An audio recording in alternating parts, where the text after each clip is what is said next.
how the atmosphere changes as the eclipse is coming and passes over. So we have all these rockets going up, and it'll be a good day for that. Great, and hopefully we'll get to see a replay of that later on in today's show. That's right. Now, folks, it is really special for us to be back here in Kerrville, Texas, covering today's total solar eclipse. Just last October, an annular solar eclipse passed right through this town. Now, for a location to be at the crossroads of these two incredible celestial events is rare. Let's take a look at how the community has been preparing in the lead up to this big day. Kerrville is the eclipse capital of the state of Texas. It is known as being the capital of the Texas Hill Country. It's the epitome of ranches, deer, beautiful streams like the Guadalupe here. Kerrville is very welcoming. It's a wonderful community. Tight-knit, small. It has about 25,000 people. Kerrville is blessed to be in that special square, the annular eclipse in 2023 and the total solar eclipse in 2024. We're talking about crossroads, you know. We get it twice. Two eclipses right here, right where I stand. Well, it's statistically extraordinary. We get two in less than 6 months. Everybody's excited about it. City council, county commissioners, everybody's working diligently to be able to provide safe opportunity for the influx of people. This will be the biggest event in the history of the city, and that's why the city is preparing. We're preparing to make the event enjoyable for everybody who wants to see this tremendous natural phenomenon. I think that Kerrville has done an awesome job of preparing, way in advance. It's getting that message out to people to make sure that they're taken care of personally, but then there's the science part of it, letting them know what is an eclipse. And I'm just having a great time going out and talking to civic organizations and clubs and to talk about eclipses. So this will be my 4th and 5th solar eclipses. I've seen the total eclipse in Nebraska. I drove 1,200 miles for a little over 2 minutes, and it was well worth it. And just couldn't believe the experience of the eclipse. I mean, it literally gives me goosebumps every time I talk about it. It's a visceral, emotional experience that is just, you have to experience it to understand. I thought I knew what it would be like, but I gasped at the sheer wonder. It's going to be a you're going to hear that intake of air and awe. It was the most beautiful natural thing I've ever seen. So to have an eclipse basically in my backyard is just, it's indescribable.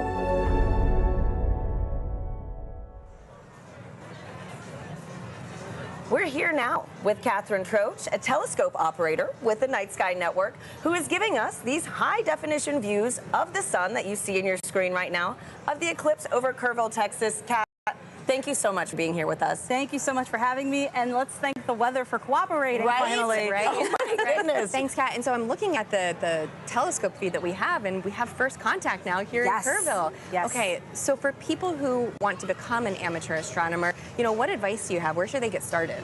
The easiest way to get started is to look up Night Sky Network. Night Sky Network has over 400 astronomy clubs in the United States. You would just use our search function to plug in your city and find the club that's closest to you. And if you don't have a club that's close to you, you can use our coordinator tips to start your own astronomy club. Wow, That is awesome. And you know what? For folks, if you want some more details on the Night Sky Network and other things on how to become an amateur astronomer, you can visit go.nasa.gov/Night Sky Network. Now, a fun fact about today's broadcast that I absolutely loved learning was that so many of our telescope views that you're going to be seeing today are from amateur astronomers. And so, Kat, again, on this topic of, sky gazing, I heard that those in the path of totality might be able to witness more than just a total solar eclipse today. Could you give us a sneak peek on what we could expect? Absolutely. So if we have clear skies in the path of totality, as it gets darker, you'll start to see two bright points of light. That would be Jupiter and Venus. And then as we get to totality, you'll be able to see the fainter planets, Saturn, Mercury, and Mars. And if you're lucky, you'll be able to catch Comet 12P. Oh, what a crazy, cosmic alignment today, So, man. Great. So for the amateur astronomers that actually want to view today's celestial event, what tips do you have for them? So, of course, you need to have solar protection. You need to have solar-safe glasses. And you need to have solar filters for your telescopes, your binoculars, your cameras. But you can also use indirect viewing, like a pinhole projector box, or you can use a disco ball. A disco ball? Yes. Wait, how does this work? Can you, walk us through this? So as the sun hits the mirrors, and it'll cast cast a little reflection onto the surface here, you'll see little crescent shapes as the eclipse progresses. That is incredible. We need to keep that disco ball. Oh, yeah. Right? No, seriously. So, Gina, didn't you say you could also use your hands That's at one right. point? You know, you can take your fingers and weave them together to let the light project through so that you can see the projection of the eclipse on the ground. Absolutely. That's fantastic. So a lot of different ways to be able to view today's event. There's no one wrong way to do it, unless you're just using to do it. Just do it. Just make sure you do it safely. Yeah. And so, Kat, too, you know, earlier you gave me a little reveal of your shirt. It is too perfect for today's show. You know, could you give our viewers a little taste? Sure, no problem. So if you know, you know. If you know, you know. Totality going on at the moment. Love it. Thank you so much for being here, Kat. Thanks you again for having me. Absolutely. And so now coming up soon, we're going to get our first views of the total solar eclipse as it begins in Mexico, sweeping across North America. We have correspondents all along this path who are going to bring you live into the action as it happens. First up, let's check in with Joy Ung in Dallas, Texas. Thanks to Harry and Gina. So welcome to the Dallas Arboretum and Botanical Garden. I'm Joy Ung, and as you can see behind me, we have a lot of people eagerly waiting for the total solar eclipse. It's so amazing to hear so many people talk about the sun and the moon, and what makes this day even special is that the eclipse gives scientists a really unique chance to do science. So to tell me more, I'm here with NASA scientist Dr. Ashley Greeley. Thank you so much for joining us. Hi Joy, thanks for having me. So firstly, how are you feeling about today? I'm feeling really excited. The skies are starting to clear out and it looks like we might get a pretty good show. Fingers crossed. So earlier in the show, we learned that today's eclipse will look quite different from the 2017 eclipse. We're going to see more structures in the sun's outer atmosphere. So Ashley, can you tell me, why is that different? Why is the sun going to look different and why is it changing? Sure. The sun goes through phases, which we call a solar cycle, that last roughly 11 years. And those are periods where the sun is less active and periods where the sun is more active. We're entering a time of solar maximum, which is really exciting because that means that the sun is more active. Its magnetic fields are more dynamic. We may see features here, such as streamers, which looks like little spiky wisps in the sun's atmosphere, which we call the corona, and then little prominences, which look like little pink arcs on the surface of the sun.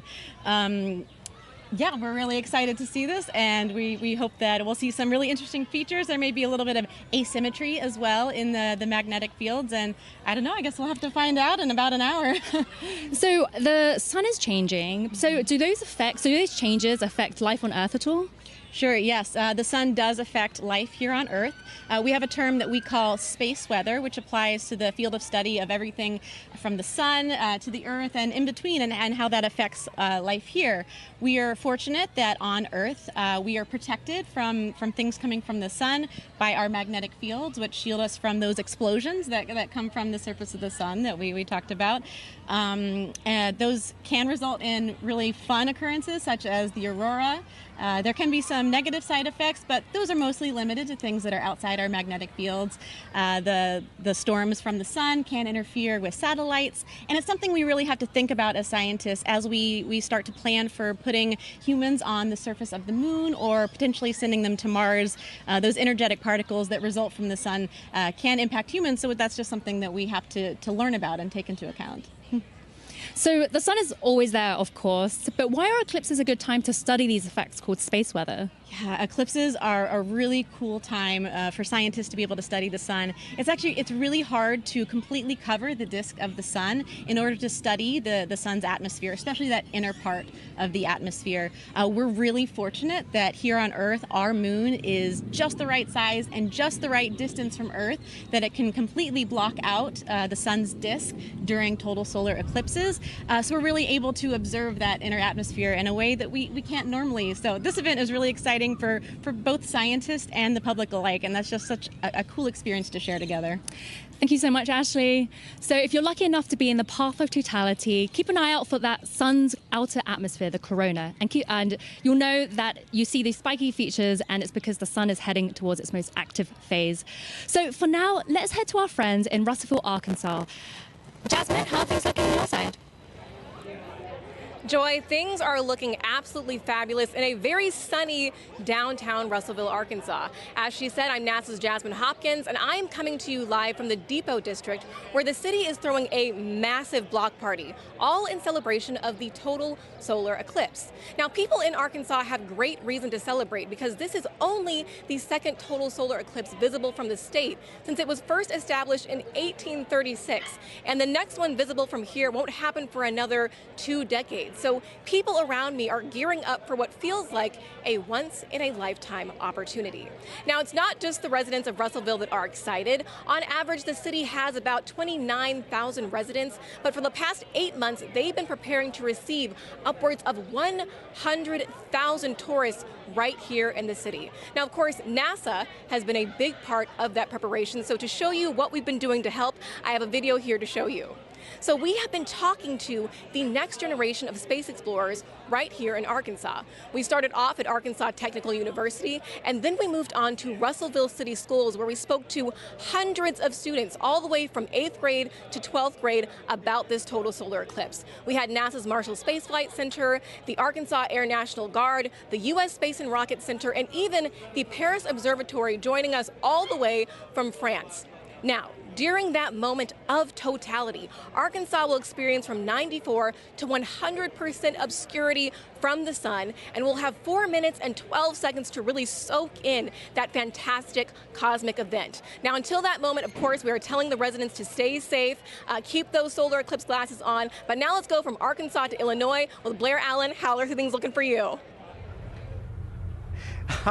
Jasmine, we're super excited here because crowds are filing into the stadium, but the main story here is the weather. Everything looks absolutely good and clear for totality today. We're very excited. We're just hoping, just like 2017, a little cloud doesn't come in and obscure things. But I tell you what, there's been a total solar eclipse here in 2017.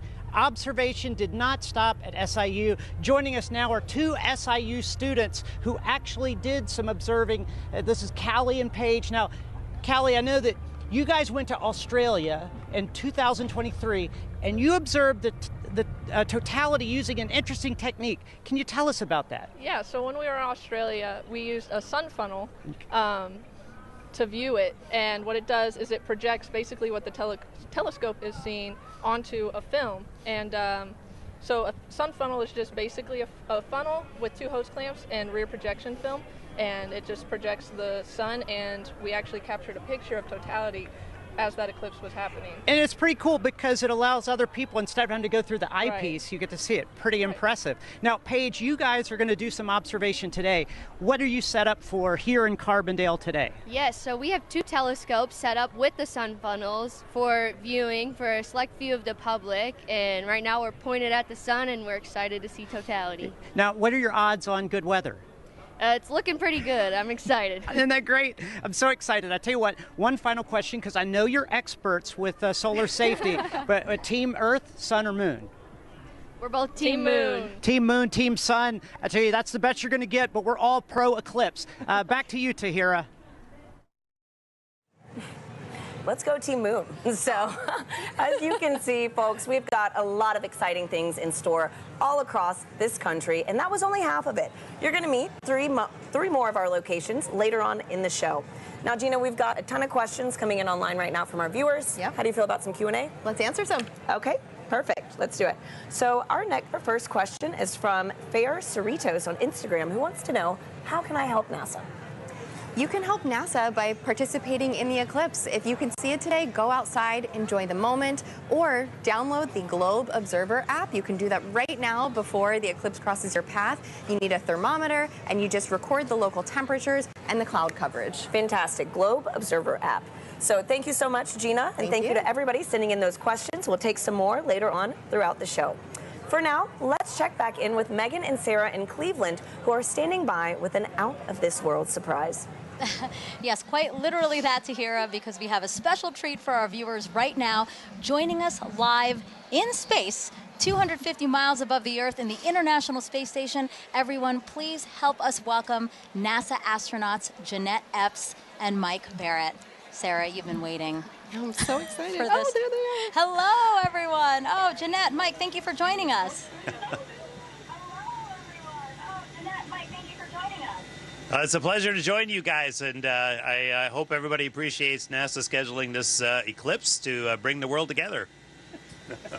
Yes, thank you so much to NASA, and thank you so much for joining us. Now you guys will have 3 opportunities to view the moon's shadow over North America, and that last pass will give you guys the best views. And we hope to also share those live views with everyone here on this broadcast around 3:30 p.m. Eastern Time. Now, Jeanette, I have 2 questions for you. Are you looking forward to being one of the few people seeing today's total solar eclipse from space? And 2, I know your crew member Matt Dominic will use a camera with a solar filter to photograph the sun being eclipsed by the moon. Will you also be taking photos of the celestial alignment?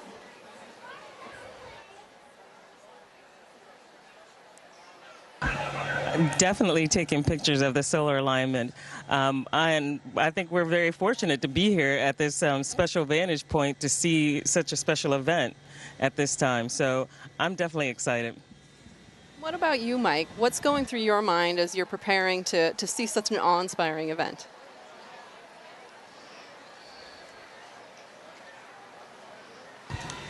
Well, admittedly, I'm a bit of an eclipse junkie. My first one was like when I was 19 with the homemade telescope in the desert, and a few since then. And actually, during the 2017 eclipse, I was on a chartered aircraft several hundred miles off the coast of Oregon watching it. And I got a strange bucket list, and this is one of the things that's on it, to actually watch an eclipse shadow cross the Earth from space. So I'm ecstatic to see this box gets checked and just to see this amazing thing from up here. Yeah, the fact that that was actually a box on your list is pretty amazing. And then now it's getting checked. So, for those wondering, this is what the moon's shadow will look like to Jeanette and Mike. We're going to show you video taken from the space station of the total solar eclipse in 2017. And you can clearly see the shadow moving across the top of your screen there from left to right. We actually sped up the video so you can see more of that transit. This would look a lot slower to them, but really cool. Jeanette, eclipses give us a unique opportunity to study the sun and how it affects the Earth. Can you tell us about the atmospheric waves experiment attached to the outside of the space station right now?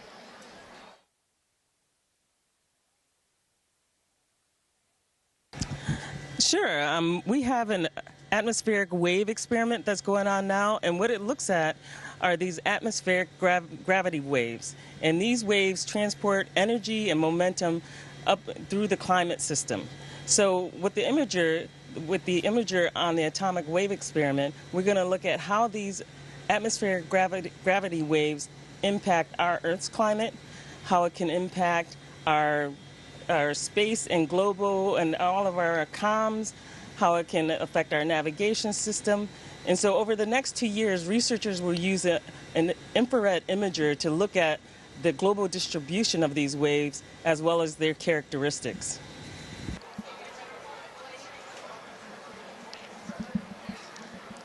Mike, how does it feel to have a hand in maintaining the space station so that important science like the atmospheric waves experiment can happen?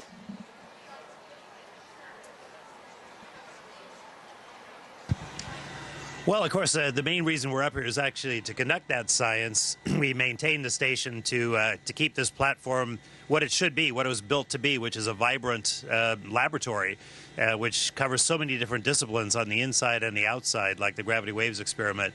I mean, it's an honor and a privilege, as much as anything, to have a hand in that science, and we end up being basically the eyes, the hands, the on-site presence to conduct that science. And we get to be the first to see results of just amazing things that are years in the making by a bunch of really smart, ambitious scientific teams on the ground. So that's really where the joy is. Maintaining the station is just like maintaining a research ship, something I actually quite like. So I feel very much at home in that role. It's still blowing my mind. I mean, we're here in Cleveland, Ohio, live. You guys are up in space in the International Space Station. I can't believe the opportunity that has been afforded to us, and I hope our viewers really enjoyed this time with you. And I hope you enjoy the show from up there.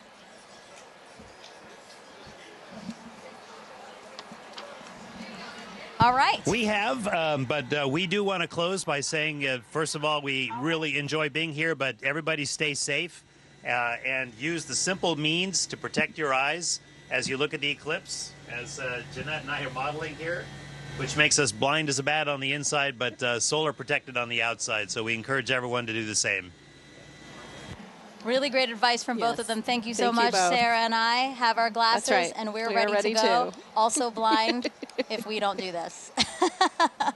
All right, again, Jeanette, Mike, thank you so much. And we actually have some time to take questions from the audience. We have #Eclipse. That's how you can send questions to us. So let us take a video from another curious kid we have watching.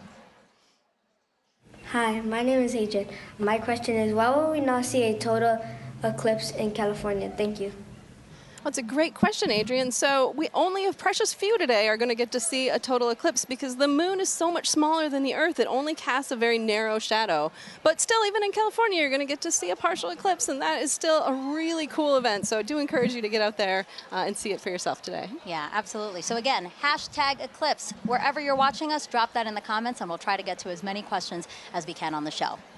Okay, so we have obviously people celebrating with us online and at events across the country. So why don't we check out some of those events again now? Waco, Texas again. People look very, very comfortable in their camping chairs and spread out on picnic blankets. Yeah, look like they're having a good time. Yeah. A few clouds. A few clouds, but again, they have some time there before. Kennedy Space Center, they will see a partial eclipse. We have some people walking around the Rocket Garden. Oh, it looks like they have beautiful weather there. California Academy of Sciences, yes they do. They have clear skies.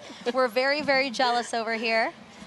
And then the Mentor Civic Amphitheater that's starting to fill up. Exactly. There were fewer people when we checked in ago, but now lots of people there and lots of people at the Adirondack Sky Center. I wish I could wave and say hello. They look like they're getting ready for some stuff though.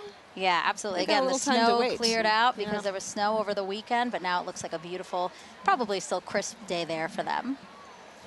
Okay, and now we're back here with astronaut Steve Bone, who's looking around, taking in the sights, Steve. I am. see. It's just an amazing amount of people. It's really cool to see.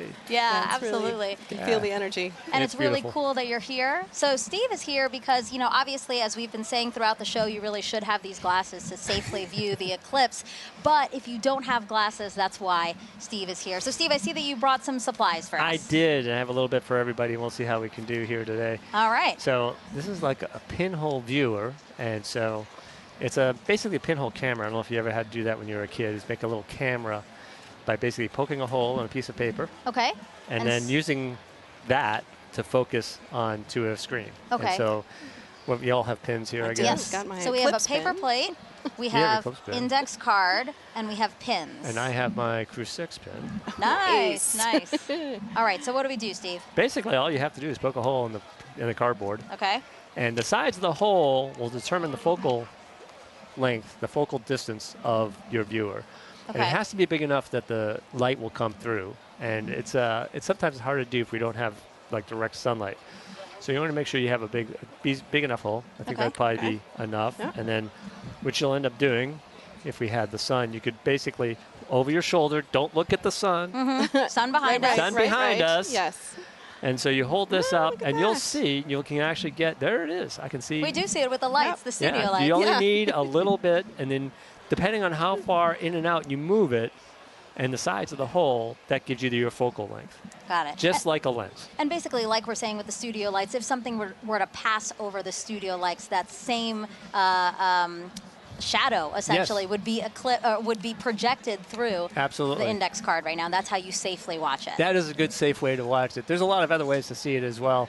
I know And, that. oh. I have that. Come prepared. Colander, right? Yeah. So that's a lot of fun because if you're in an open area like this today, and you don't have your glasses or you just want to see something really cool, again, put it over your shoulder and hold it, and you'll get a big array of all those little eclipses happening on the ground below you. Yeah, actually, I think we have a picture of that. I'd love to see that because really it is Yeah, a it's very, pretty. perfect. Look at Yeah. that, Steve.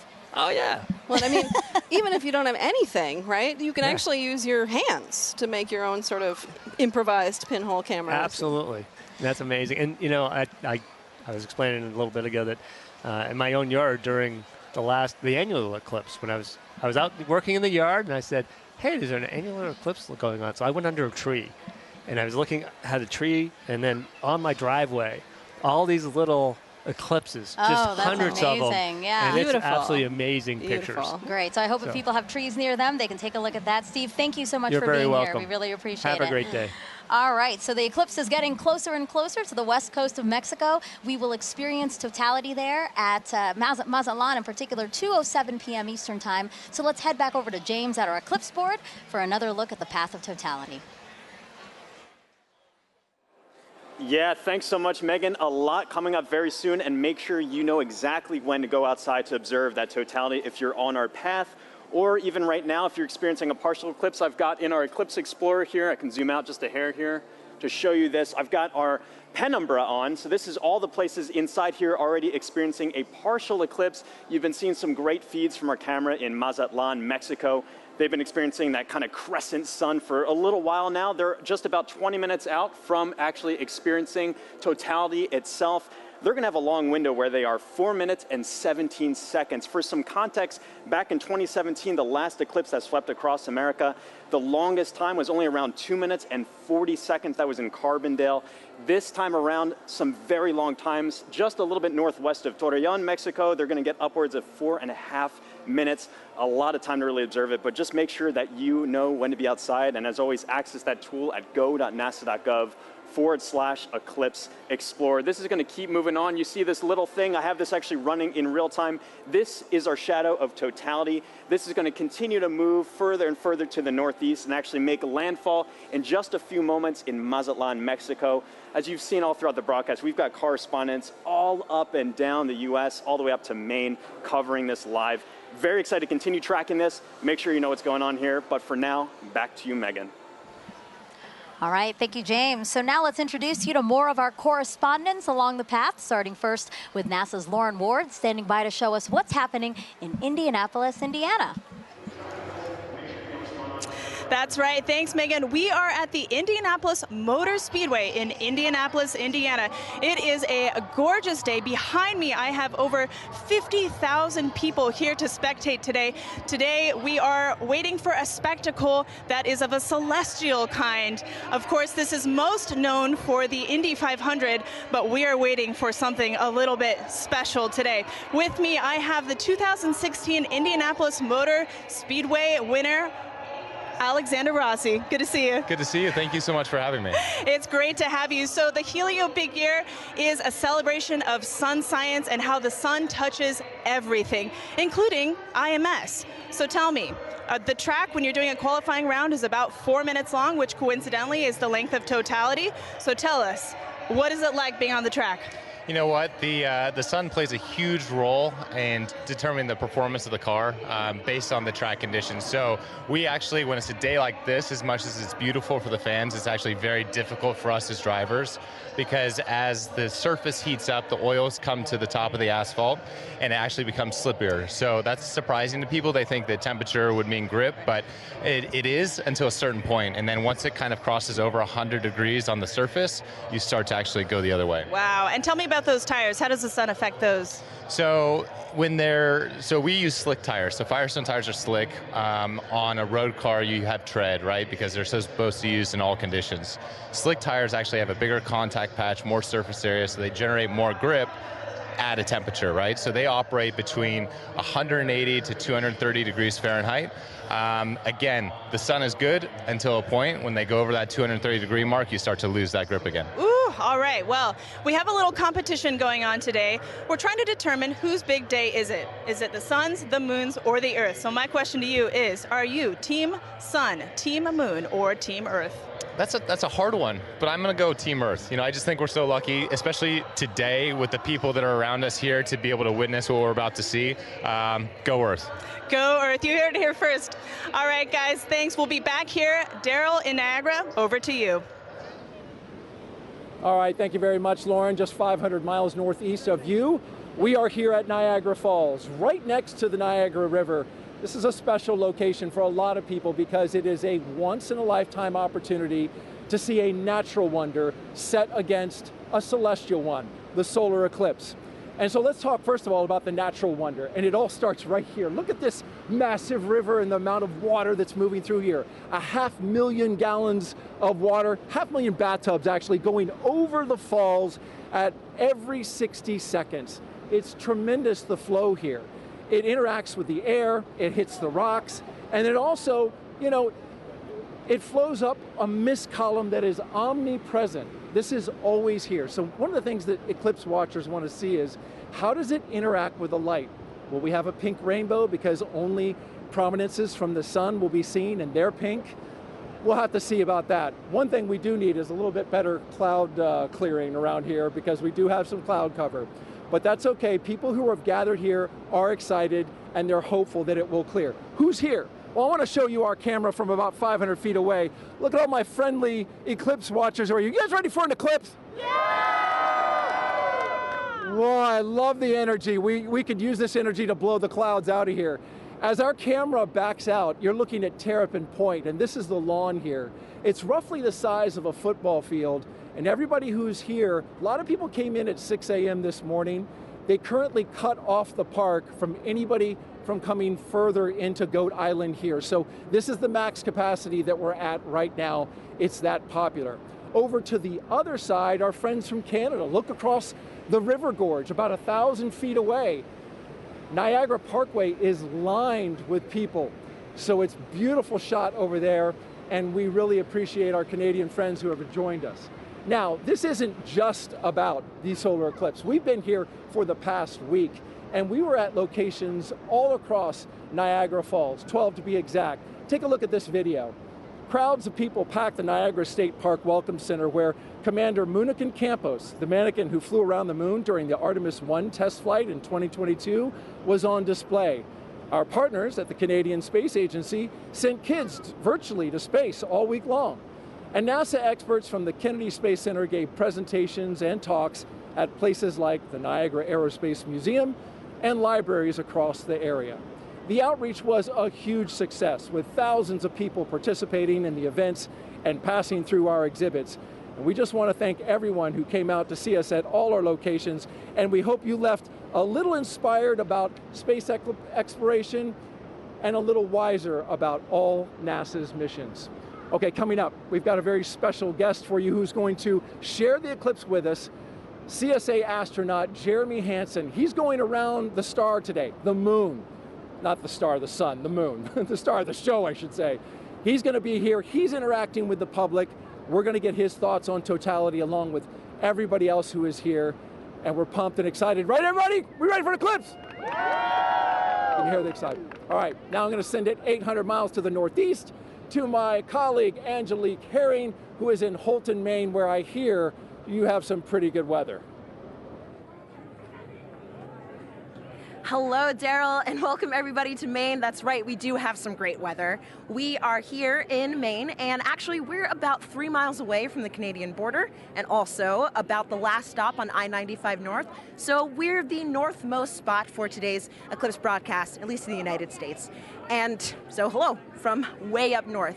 Now, just like Daryl said, we do have some excellent weather here in Maine today. We've been here for a couple of days, and it's actually been pretty wintry right up until about yesterday. We had snow, it was pretty cold, but you know what? Today, the sun is out, the skies are blue, and it's looking like perfect conditions for an eclipse, or as the Mainers would say, wicked good weather.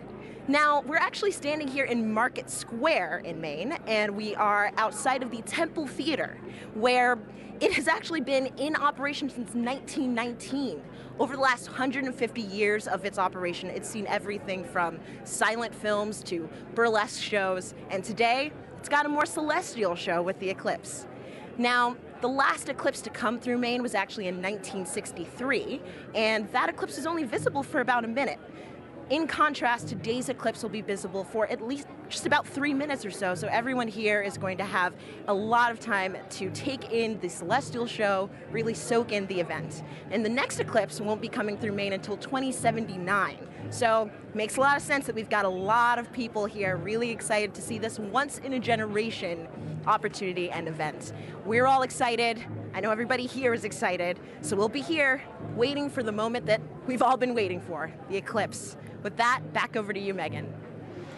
Hey, thank you, everyone. It was really cool to see everyone along the path of totality. You can tell we're covering a large swath of land because everybody's in different kind of attire. Yes. You know, you have short sleeve shirts somewhere, and then you have like Daryl, who it looks very, very cold, and he does have some cloud cover, so I hope that it does kind of clear out for him. I feel like we've covered all of those levels of weather over the last day and a half. That's true, here in Cleveland. So, but it's looking nice now, so that's great. And actually, if you were watching our screen here, we just had a view of the eclipse in Mazatlán, Mexico. In about 10 minutes, that's when we'll start seeing totality in that area. And in that time, the U.S.'s top doctor is encouraging everyone to try and watch this celestial event for our physical and mental well-being. Hi, everyone. I'm U.S. Surgeon General Dr. Vivek Murthy. I'm thrilled to be joining you today as you gather to experience a truly awe-inspiring event, the last chance that we'll have to see a total solar eclipse in the contiguous United States for the next 20 years. The sun is a universal source of light and life. It contributes to our physical, mental, and emotional well-being, and it unites all of us. Today, no matter where you're watching from, whether it's along the path of totality or a partial solar eclipse, you are sharing the experience with millions across the nation.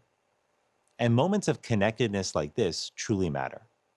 Last year, I issued a Surgeon General's advisory warning about the public health crisis posed by loneliness and isolation. I shared that our connection with one another is a powerful force that can help protect against the damaging physical and mental health impacts of loneliness. What better reason is there to come together with friends and loved ones than to share a once-in-a-generation experience like the solar eclipse? This is an experience that will stay with you, precisely because of the awe that it inspires. Awe allows us to step outside of ourselves, giving us fresh perspective and opening us up to connections. So grab your eclipse glasses and let's enjoy this moment together. Some great advice. Thank you so much. All right, we have time for other hashtag eclipse questions. Sarah, are you ready? I am absolutely ready. All right, let's take a look at this video from a familiar face. Hey everyone, I'm Scarlett Johansson and I play a NASA Public Affairs Director in the new film Fly Me to the Moon. I hope everyone is safely enjoying today's eclipse. I actually have a question about the moon for NASA. So during a total solar eclipse, I've heard that craters and features on the moon play a role in what viewers see on Earth when the moon blocks the sun. So why is that? Question, Scarlett. So yeah, as we, the moon isn't a smooth marble. It actually has big, high mountains and valleys, these craters. And as we approach totality, sometimes you'll hear people talk about Bailey's beads, and these are the last few moments of sun creeping through those deep valleys. Yeah. Just before we hit totality. Yeah. Absolutely. Thank you so much. It's so great to have you here to answer some of these questions, and we plan to take more. If you send them in, hashtag eclipse again. Okay, if you're just joining us, I'm NASA's Megan Cruz, and this is NASA lunar scientist Sarah Noble. And as you can see, you are watching the official NASA broadcast for today's total solar eclipse. And we are in the heart of downtown Cleveland, where NASA is celebrating this celestial alignment. Take a look at our shot from the air. That is how many people who are just here at the Great Lakes Science Center alone. So many more spread out throughout Cleveland because, again, the last time this city had a total solar eclipse was 1806. But again, just down the road, we have the only NASA center in the path of totality.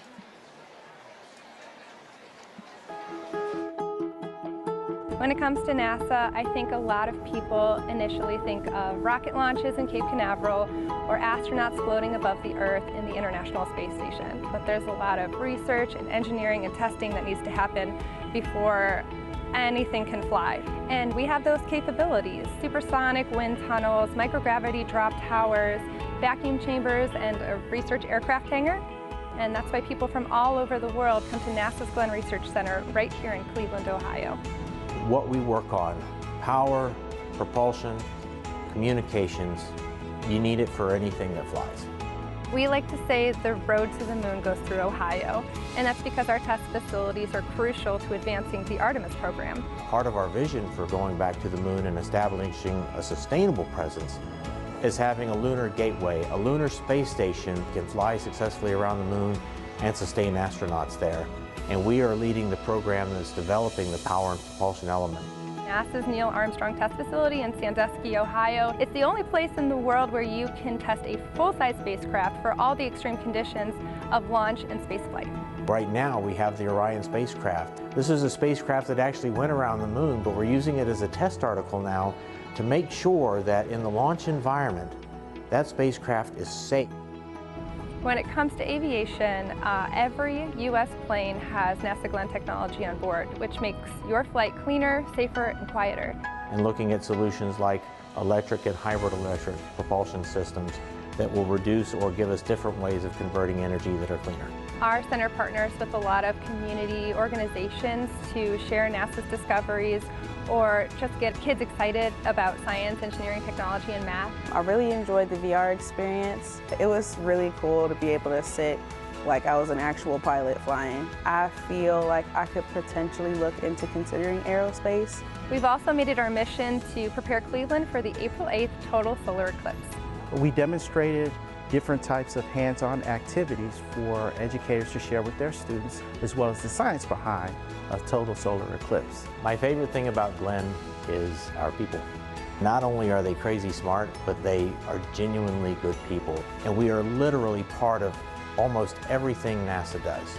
And so what's really great about being here is you're in the heart of it all. And joining us live is now NASA Administrator Bill Nelson. So great to have you here for this celestial event. Thumbs up. Thumbs up from the Administrator.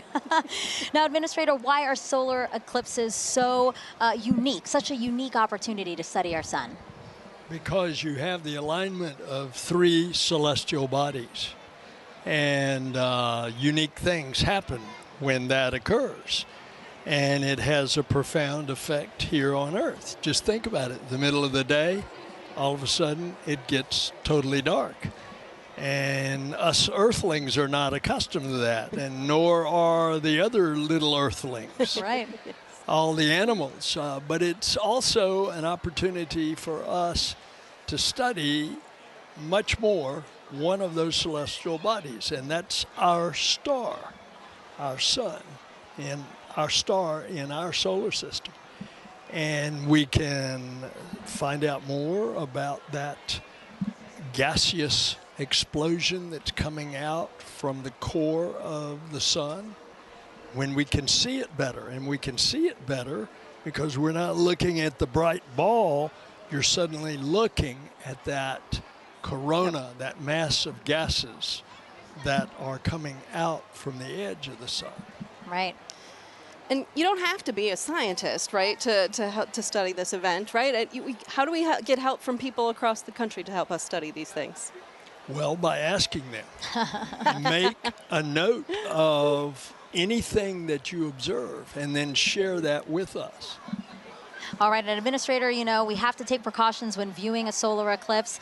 Remind everyone what we should be doing today. Okay, you've got some glasses. That's right. That's right. The glasses are all ready. Absolutely essential.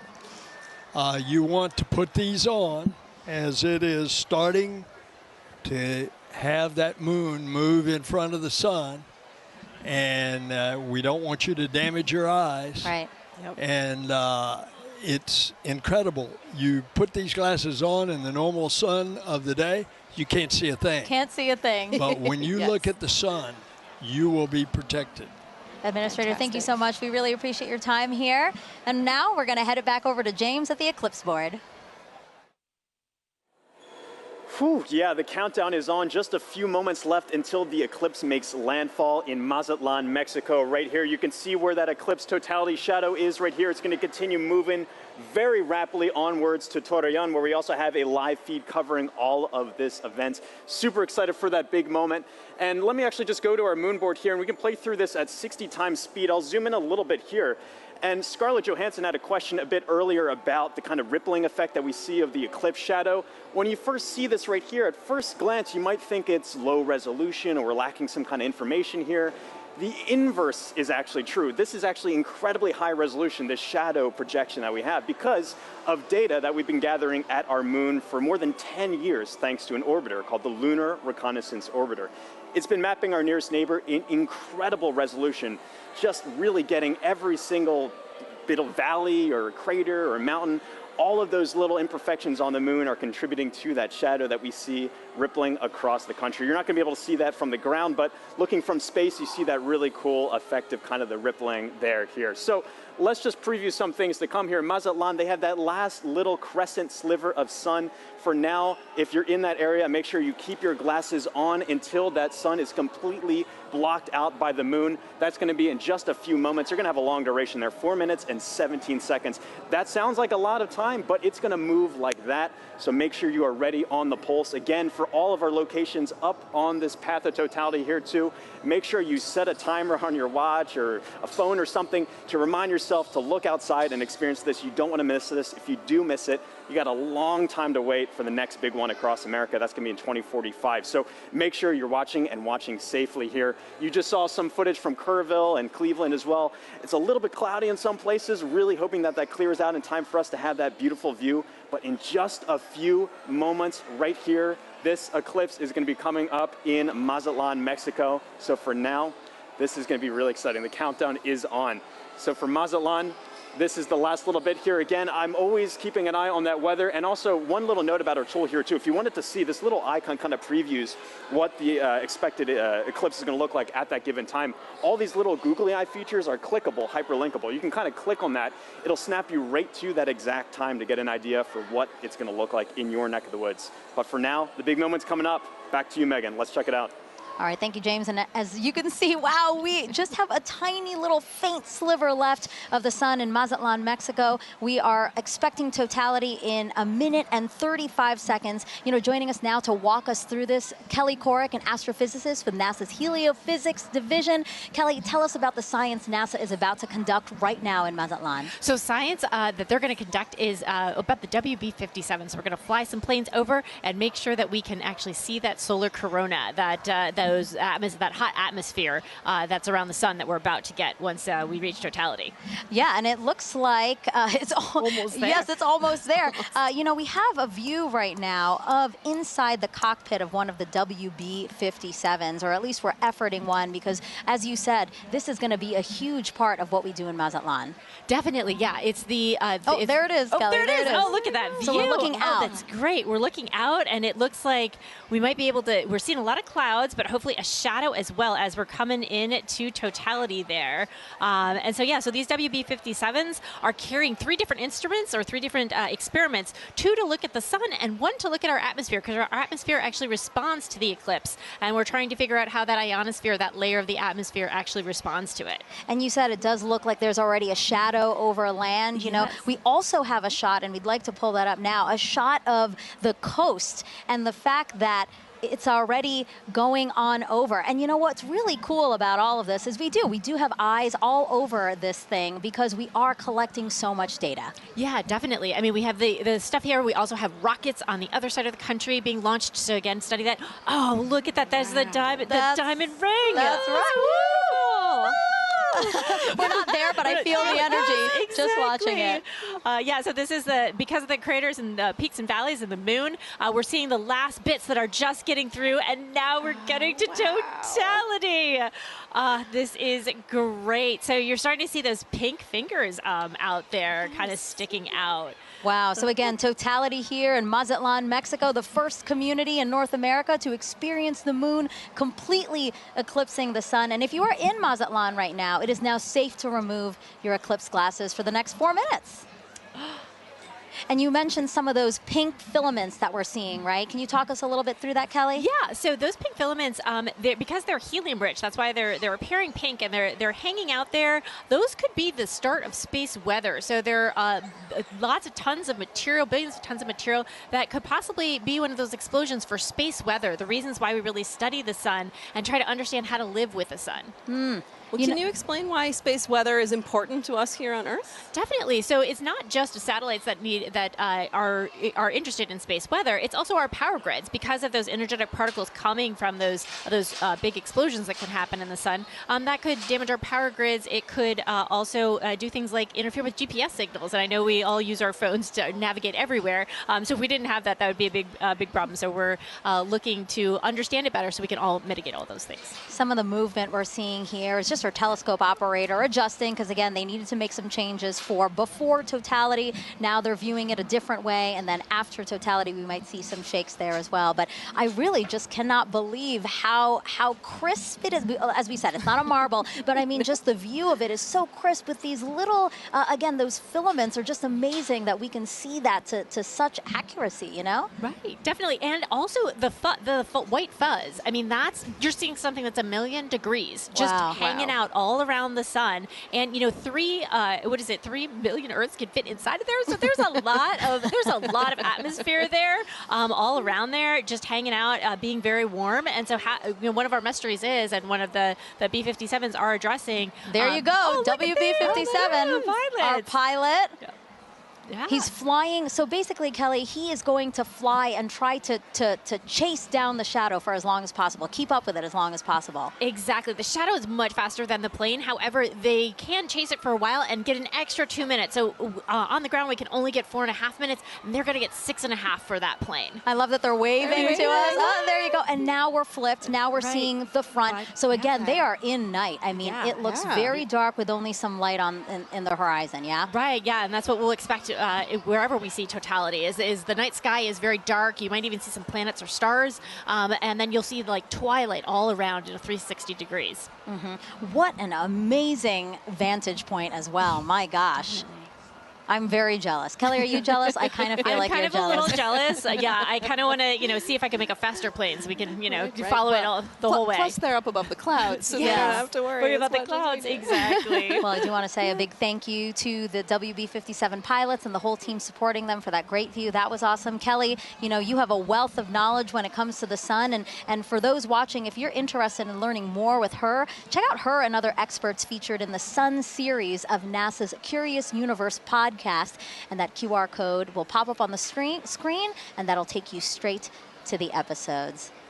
Again, look at that double box we got there. We're showing you amazing views during this broadcast. A big thank you, actually, to the Solar System Exploration Research Virtual Institute, or SERVI, for providing the telescope views from Mazatlán. Yeah, the SERVI team down there, the SERVI team is based out of Ames, but it is a collection of teams across the country and across the world that are sort of studying the intersection of science and exploration, helping us get ready for our next trip with humans to the moon.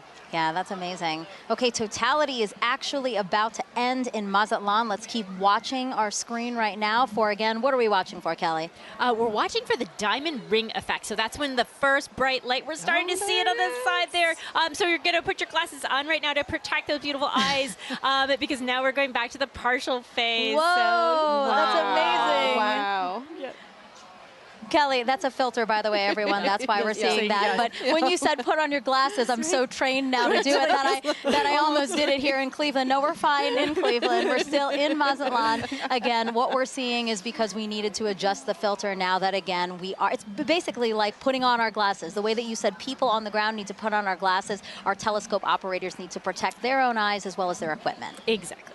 Well, thank you so much, Kelly. I really appreciate your time here with us. It was so fun to learn about the science and actually see the first eclipse come for North America here. So thank you so much. Thank you. All right, as you can see, there's a lot to learn about our sun and eclipses. So to explain it all in a really fun way for kids, NASA developed a clever game called Snap It. We have another QR code coming on your screen right now. Just scan that code, or if you're watching us on your phone, all you have to do is screen grab it, press on it later, and you can check out that game. Also the website, if that's easier for you, go.nasa.gov/snapit. Okay, so NASA can predict the total solar eclipse's path to a high degree of accuracy because of a spacecraft that launched nearly 15 years ago. This same spacecraft is now helping our Artemis 2 astronauts who'll be orbiting the moon next year.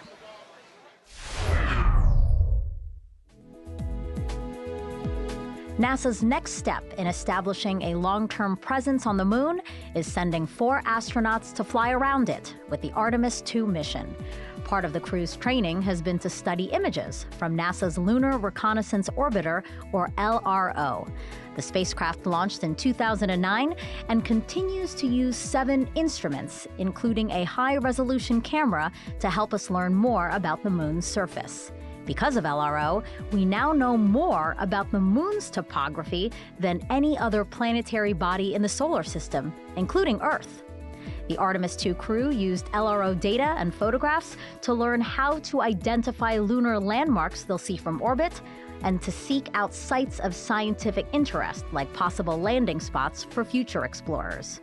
While helpful for planning Artemis missions, people back here on Earth also use LRO to predict the shape of the moon's shadow, or umbra, during total solar eclipses. The moon's shadow will change throughout the eclipse, depending on the lunar terrain and the elevations of observers on Earth. People may even see what looks like an arc of solar diamonds around the moon as sunlight peeks through lunar features like craters. That's a look at your Artemis Moon Minute. All right, joining us on the host desk now is a familiar face here. Oh, actually, sorry, Snoopy. Oh, I just revealed that it's Snoopy. Well, I just want to wave real quick to the crowd here at the Great Lakes Science Center, just outside of our host desk, waving at us, waving at the camera. I'm waving back at them like they can see me. But I did just spoil the surprise. We do have Snoopy here, our Chief Safety Officer here at NASA, and he's here to tell us how to safely watch the eclipse. So, Snoopy, if we were to watch the eclipse today before Totality, what should we do? That's right, you should have your glasses on, that's right. Well, and what about during Totality, Snoopy? Can we take them off then? Yeah, let me help you out here.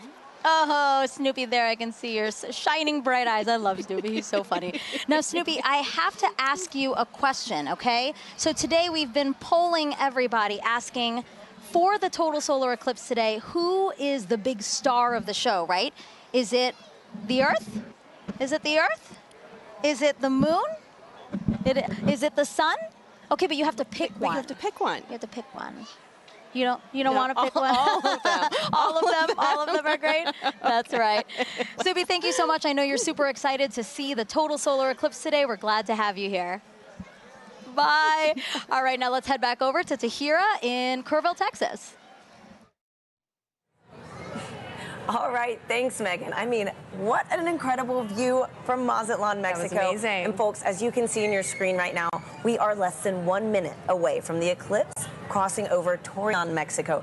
Gina, how fast is this moon shadow moving right now? I mean, it's flying. It's going about 1,900 miles per hour as we're chasing it across the U.S. That is incredible. And so, you know, in Mazatlán, we were able to see the diamond ring effect. That's right. It was beautiful. Beads. So hopefully we'll be able to see that in Torreón right now. Yeah, we're watching that live feed. Yes, just to see this sliver crossing over the moon. That's right. We're getting so close there. We are Hopefully getting we'll see so that diamond close. ring too. Wow. Look at this. And so we're about 10 seconds away. Here we go. Let's take it in. Wow. What a spectacular. It's going into Totality. Wow. There you have it. We are in. Yep, that diamond ring came through, and we see a little bit of those Bailey beads too as we're looking at it. Those kind of the lights trickling through around the surface of the moon, coming through the peaks and valleys. So what are we viewing on the left-hand side? This almost pink color effect. Right, and so as we just heard from the last Totality, you know, these pink fingers are popping out a little bit, and those are those solar prominences. They're appearing pink because of the helium rich, but we can see it. Let's focus on the corona here, that glow that we're getting, and we can see basically these streams that are coming out, a lot of that energy and brightness that we do not have the ability to see on a day-to-day basis. So with this total eclipse, we're able to see that corona nice and bright coming through in Torreón. That is just a magical view. Oh my goodness, It is. Gina, okay, and so we've got so many questions coming in online right now from viewers watching this. Our first one is going to be from Justin, who wants to know, you know, right now we are seeing a pretty clear and spectacular view of a total solar eclipse. Yes. But Justin wants to know, what will it look like if it's clouded over? Right, so the view that we're getting right now, you won't be able to see that if it's clouded over, but you will have effects going on, right? You'll get a change in the temperature, so the temperature will drop. It'll still get darker as well. It's already getting dark here in Kerrville. I mean, we have some cloud coverage, right? And we're feeling a little extra wind. It's noticeably darker despite the clouds that we have, so you'll get some of those environmental effects, even if it's cloudy where you are. And so a great follow-up, you know, we've got Halloween Ghoul on YouTube who wants to know, again, will the temperature change during totality, which I know you mentioned that it will get a little bit cooler. Yes. But do you know about how many degrees we can expect? Yeah, you know, it depends on the location, the humidity, multiple factors, but it can change by about 10 degrees or so, depending where you are, maybe even a little bit more than that. And, you know, we're feeling a little chilly kind of where we're sitting compared to what it was earlier. And I mean, I'm just staring at this view of totality that we have in Torreón. So we're about halfway through totality right now in Torreón, Mexico. And again, I know folks said that this is almost double totality than 2017, right? That's right, that's right. And so in 2017, we had a little more than 2 minutes. So we're lucky enough this time that we have over 4 minutes in some places too. This is so beautiful. And so our next question from Sibel on Instagram wants to know, why is the sun more active right now? So the sun is more active because we have an 11-year solar cycle. The sun goes from solar maximum to solar minimum, where it's changing its level of activity. Oh, and as you're seeing the screen, yeah, so I see in that the bottom right there, we can see that prominence extending out. And as we heard earlier in Mazatlán, you know, that is potentially the beginning of space weather activity. So we're talking about solar maximum. If there's a time to see any of that space weather activity during the total solar eclipse, this is the time to do it. So let's watch that as we go through totality in our other locations too, and maybe we'll be lucky to see some of these features change for us. That is so beautiful. It is. And so Gina, too, you know, how we're in a higher cycle, solar cycle right now. How many years, you know, is that fluctuation? Right. The solar cycle goes on for 11 years when it peaks in activity, and that's where we are, where the latest predictions are that we will reach that maximum sometime this year, and then it'll decrease in activity going back down to solar minimum. And so, Gina, I've got time for one more quick question from Christopher on X, who wants to know which other planets have the best eclipses. Oh, okay. Well, that's right. So eclipses don't only happen on Earth. Let's talk about Mars, for the fact that Mars does have eclipses when the moon crosses in front of Mars. Mars has 2 moons, and the rovers on the surface have captured images of those. But no other planet has a view quite like this, right? Nope, that is special for us. Just the distance and the size of the moon makes it such that it will completely block the sun as it's doing today. Wow. And you can see there's that diamond ring effect as we are coming out of totality in Torreón. What an incredible Wow, it's a bright one too. Look at that. That is a bright one. So is this a what, a Bailey's bead, or? So that's going to be that diamond ring. Just how bright it is. Bailey beads are a little bit smaller as they kind of bubble over the surface, but folks who are in that location should have those safety viewing glasses back on so that they can now view the partial eclipse that they are experiencing. Well, that is fantastic. And you know, the next time we see this eclipse, it's going to be right here in Kerrville, Texas. So folks, the countdown is on. We've got about 10 minutes until we see this with our own eyes. You can hear people too. Yes, big moment right here in Kerrville. For now, let's check back in with Lauren at the Indianapolis Motor Speedway. Thanks to Hira. We are getting close to eclipse ourselves, but for now, we have a very special guest, NASA's very own Pam Melroy, Deputy Administrator and former astronaut. Pam, it's good to see you. Oh, it's great to be here. I'm so excited. It's very exciting. So what's it like being in Indianapolis for an exciting event like this? Well, it's a beautiful day here, and I love the fact that we're here with thousands of people in the Indianapolis Motor Speedway. But we're joining with millions of people around America looking up together to the sky. Absolutely. And tell me, is this your first eclipse? It's not my first eclipse, but it will be my first totality. I've seen several partial eclipses, but there's something mystical and mysterious and in some ways unifying about a total eclipse, and we're all going to feel it together. Absolutely. We could not have lucked out more on this weather today. So as a former astronaut, we know that sun science and space weather are very important to keeping our astronauts safe. What is space weather, and why do we care about it? What is NASA doing to study it? Yeah, that's right. It's actually very important. It is of concern for astronauts who are in space because they experience the radiation of the sun that comes from solar flares and solar weather. But the reality is it's also affecting life here on Earth. It impacts the upper reaches of our atmosphere called the ionosphere, which is an electrified part of our atmosphere that is a conduit for communications.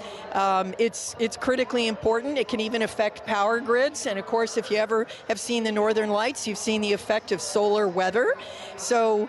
But really the focus for today is where that solar weather starts, and that's in the corona, the sun's atmosphere. It's very unusual, and we don't exactly know what's happening because the sun's atmosphere is millions of degrees hotter than the surface of the sun. So we are hoping to learn today more about how that happens and why that happens so that we can better predict those solar flares and those things that impact us here on Earth. Yeah, that's all extremely important and something that we're learning a lot today too. Pam, thank you very much for joining us today. Thank you. As we've learned, solar eclipses are very important to learn for many, many reasons. We have radio telescope operators who are studying the eclipse today for this very reason. Let's take a look at that work. When the moon blocks the sun during a solar eclipse, there is a noticeable impact on Earth's upper atmosphere, known as the ionosphere. These changes can affect radio communications, including amateur radio, also known as ham radio. Ham radio is a way you can talk to people all around the world. You set up a radio and antenna. You talk into the radio sends a signal up to the antenna sends a signal up to the sky. It bounces off of the electrified layer of the sky back down to Earth, where you can talk to the person on the other side. During the 2024 total solar eclipse, the Ham-Sci Citizen Science Project is inviting ham radio operators to transmit radio signals.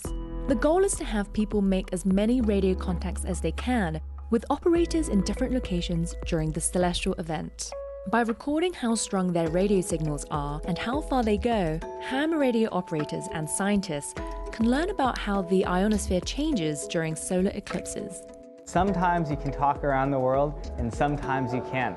And that's all based on what the ionosphere is doing, what the sun is doing. When it works and you are able to talk to these faraway places, I find that really magical. To learn how you can participate, follow Do NASA Science on X and Facebook.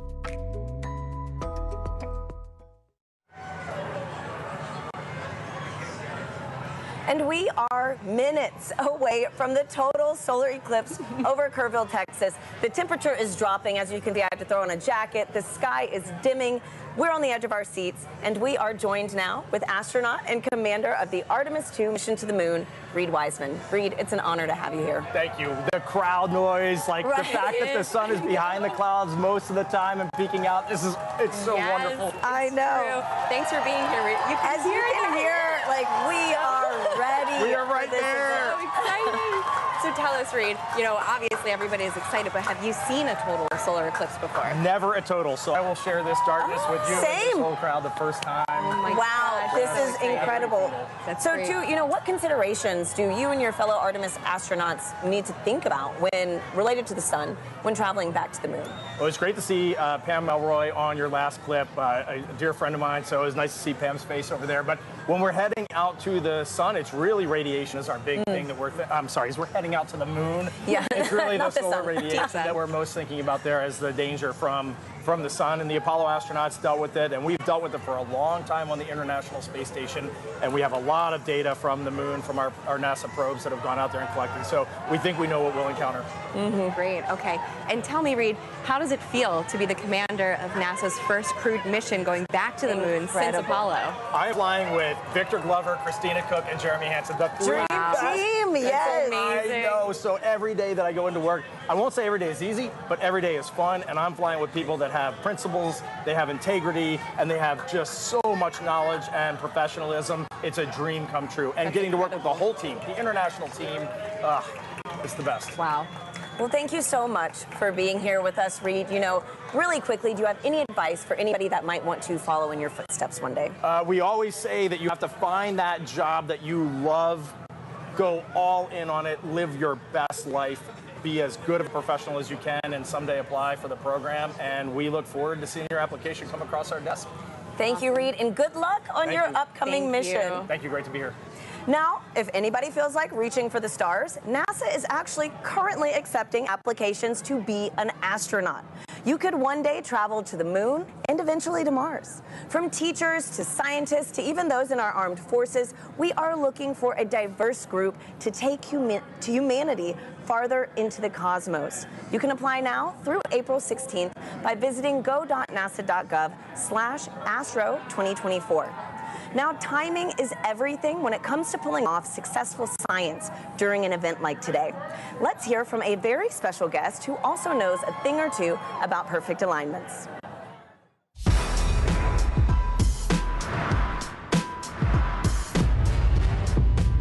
Hi, I'm Paul DeYoung, shortstop for the Chicago White Sox. What does it take to do my job? You gotta know your physics. I specialize in predicting the path of fast-moving objects at a split-second pace. At my position, it's key to know exactly where and when two paths will cross. Just like NASA needs to know when the Earth, Moon, and Sun will align to predict a solar eclipse. Working it all out on the whiteboard is one thing. They're ready for a solar eclipse delay at Volcano Stadium. But seeing it in action is a whole other ballgame. And on April 8th, you can see just what I mean as a total solar eclipse crosses the United States. NASA has mapped the detailed shape of the moon's surface, so we know exactly where the moon's shadow will fall. And you know where to be to see the eclipse in person, even if it's from the stands. Don't miss your chance to experience the beauty of science in action and maybe catch a ball game.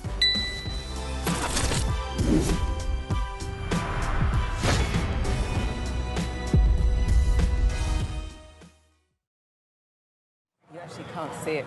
We are 2 minutes, about 2 minutes, under 2 minutes actually, away from Totality here in Kerrville, Texas, which will mark the start of our eclipse coverage across America. Now, folks, we have a little bit of cloud coverage right now in Kerrville, so we are showing the Dallas feed. But again, we're holding out hope. We are. Gina and I are thrilled to be here with Dr. Nicola Fox, who is the Associate Administrator of NASA's Science Mission Directorate.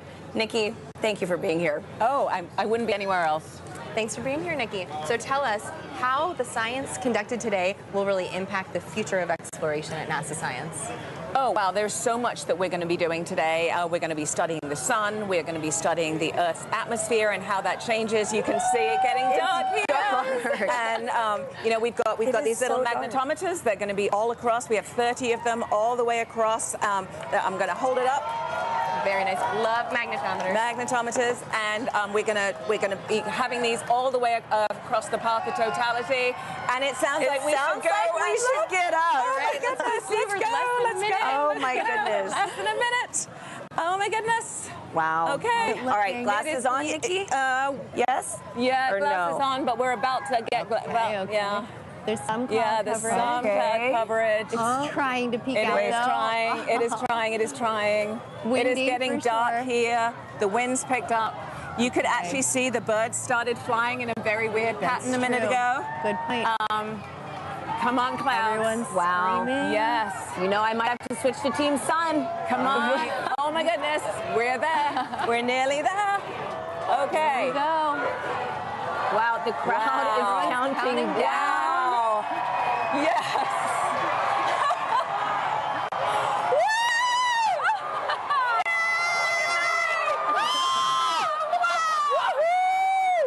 Oh my gosh, it's beautiful. Yes. Oh my goodness. That is amazing. Wow. I told you. No, go away, clouds. Go away, clouds. They're gonna Look move. at that. Oh my goodness. Goodness. I have been saying all day, look how dark. Look how dark it is around here. Yeah. It is just this white ring. Just a white ring. Yeah. It's so dark. It is so dark. It is You so can see the dark planes here. and the sky much better. Wow. You can. Everybody We have just planes and helicopters and drones The whole all over crowd the place is today. just Look Here we at go. the clouds are going to clear Look for at us. that. Yes! Yes! Woo! Woo! Oh my Look at that! Just It's look amazing. at that. That is And we have incredible. about, what, 4 minutes Oh, yeah. to 4 just minutes bask. and 25 seconds. To be a Yes. I mean, this really, Yes. again, reminds you that we are on this one planet, you know, Yes. in this larger system. And you have to be on this planet to see what we're seeing. You do. right That's now. why we are Team Sun, Earth, and Moon. Because you need the moon for an eclipse. You need the sun for an eclipse. And we're Right. standing on the Earth to see it. Oh, man. So, all of Amazing. NASA science represented by a total solar eclipse. And something that, what, over 30 million of us today, at least in the path of totality. At least, yes. Able to witness yeah. this. 31 people you, living in the path of totality. So Doesn't imagine count how who many people travels. actually traveled here. Yes. Absolutely. Yes. This Wow. is getting me extra excited about all the science that All the science that we're doing. right? Yes. Yes. All right, those clouds are playing tricks on Those us clouds now. are being pretty mean. Yes. It was nice to get a taste, though. It's Wow. true. It is Yes. so dark. It is. We've got everybody it is looking so up. dark. I'm so happy that, you know, Yes. for So folks that good. travel, Yes. able to see this take place. That's right. And so- it's been such a great atmosphere here all day. Every time the sun comes out, everybody Everyone's cheers. cheering, Yeah. counting down. It has been incredible. And so, wow. That's true. Oh, Nikki, what's your favorite part about an eclipse? Is this your first? No, this is my second one, 2017. I was in Nebraska and I saw it there. But I think there's just, you can study the sun, you can study the corona, but suddenly you see it with your own eyes. And it's that feeling of just, wow, that is our star.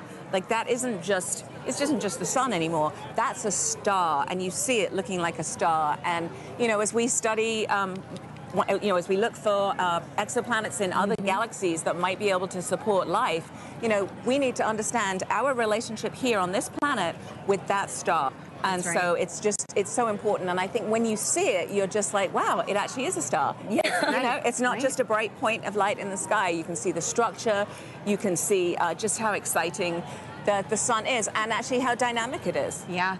And you know, it's not often in heliophysics that we can actually see the science that we're doing with our own eyes. That is right. So it's That a is rare right. experience. Or Yes. even share in it, you know? Yeah. Millions of Have us so today. many people partake. Yep. That's right. It's pretty windy too here. It is windy. And so I know earlier in the show we've mentioned that total solar eclipses really might only pass through a certain location, say every 375 years. Mm-hmm. Yeah. Can you explain how come we don't see eclipses like this every day? month? Mhm, Yeah. every month. Because the moon's orbit is actually tilted, and so most of the time when it passes in front, it doesn't block out the light for us. At this particular time, it is right on the plane between the Earth and the Sun. It is actually at its closest point to the Earth, and so in the plane of the sky, the moon is exactly the same size as the sun, and that is very unique. That is so special, too. Yes. I mean, like, what are the odds? It's the 400s, right? It's Yes. The distance between the Earth and the Moon is 400 times closer than the Earth and the Sun, and the size is 400 times smaller as well. So it just blocks it perfectly. Yep. It does, and right now the clouds are blocking it perfectly. Hey, but we got a taste of it, which We was very did. nice, True. and we are We chasing did. this eclipse across North America We today. are. So excited Yeah, to we see it are. from these I other think it locations, wants to come too. out again. I don't know. do These too. clouds are thinning. Yeah, the clouds. You can hear the crowds cheering. The crowd's getting excited. We're hopeful. Yeah. Channeling all that good energy. Yeah. This crowd has been great all day. Oh, yes. All day. It's crazy to believe, too, that it was so dark and it's only like midday. Oh, yes. Yeah. Yes. Yeah. Wow, and we're starting to get some of this. Starting to get the light back. Yeah, starting to get the light back. Yep. So unfortunately, we did not see the diamond ring at the end of the eclipse because of the clouds, which is always a crowd pleaser. But we did see it actually saw it in the right beginning. before Totality. There was suddenly this beautiful bright one light, and then it all went dark. So we did actually see quite a few great features on the sun, and somebody actually was saying they could see a sunspot. obviously through their glasses, but they could see a sunspot. So yeah. So can you clarify what the sunspots are for our viewers? Yes, absolutely. So if you were looking through your glasses, you might have seen a couple of dark spots on the sun. They are actually very intense places. There's very, very intense magnetic field there. They're very active, and that is what can cause space weather. So every now and again, those active regions can sort of explode and then send billions of tons of solar material towards our planet. Wow. Well, this was fantastic. Thank you so much, Nikki. This was incredible to experience this with you. Let's follow this eclipse right up that path. Next up is Dallas. We have Joy and Michael standing by for their big moment in the sun. Yeah, you can feel the temperature change. The wind has completely quieted down. Yep. So the energy here is amazing. So with me right now is Dr. Michael Kirk. He's one of our eclipse experts. Michael, we saw an annular eclipse back in October, but today is a total eclipse. How are you feeling today? It is totally different. I am ecstatic. The annular eclipse was really cool. This is, you can feel it, the energy here is electric. If you look around, you can see that the darkness is coming. Let's have a quick look at what we're looking at right now. We're almost there. We're a couple of minutes away. Ooh, yep. Just a crescent left. So let's quickly talk about some of the ways that the public are participating in the eclipse right now. Yes. Michael, can you talk about some of the citizen science projects? Yes, there are people all around the country right now making measurements of audio recordings to see how the environment is changing. And it is a great opportunity to do genuine science with just an audio recorder. Fantastic. So we are almost like, let's see, a few minutes away. So minute 30 out, I think, actually. Okay. So let's have a look at the eclipse. Michael, what should we expect to see moments before totality? Okay, so as we approach totality, you're going to see that crescent sun slowly drift away, and then you're going to see the Bailey's beads, where there are these bright points of light that are last bits of sunlight cascading through the moon valleys, and then right before totality, you'll see a diamond ring, that last single point of light, and then we'll be in totality. We just have a thumbnail of sun left. We are closing in on totality here. Wow, we see a slither of the sun left. Remember, you can only take your safety glasses off when the moon has completely covered the sun. And in Dallas, Texas, we are seconds away. Oh my goodness, I can feel my heart racing. You can hear the crowd getting excited. The birds are chirping and they seem like they're going into their nighttime routines. Wow. So we are a few seconds away. You can hear the crowds cheering. Here we go. Oh my goodness. This is absolutely ecstatic. The darkness is coming over Dallas. Here we are. Just a few seconds left. 10 seconds. Woo! Oh, I'm so excited. Okay, we are 5 seconds away from totality. One little bit. It's totally dark here. Deep twilight around here. Wow. You can hear the crowd. Here's the last bit of lights, and we're in totality. Woo! Oh my God. Oh my God. That is absolutely breathtaking. Oh my God, Michael. How are you feeling right now? I am just awestruck. I mean, there's a few high clouds, but the beauty of the corona is clearly visible. You can see that spiky structure just poking out. It is heart-stoppingly beautiful. Oh my goodness, I have tears in my eyes. I was not expecting this. This is one of those experiences that you just never forget. I feel so special to be right here, right now, experiencing it, and knowing that people literally across the nation are doing the same thing it's truly amazing.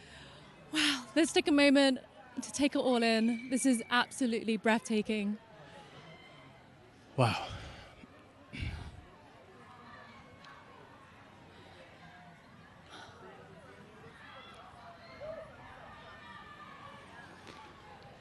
You can see that spiky structure of the corona. That's indicative of our approach to solar maximum.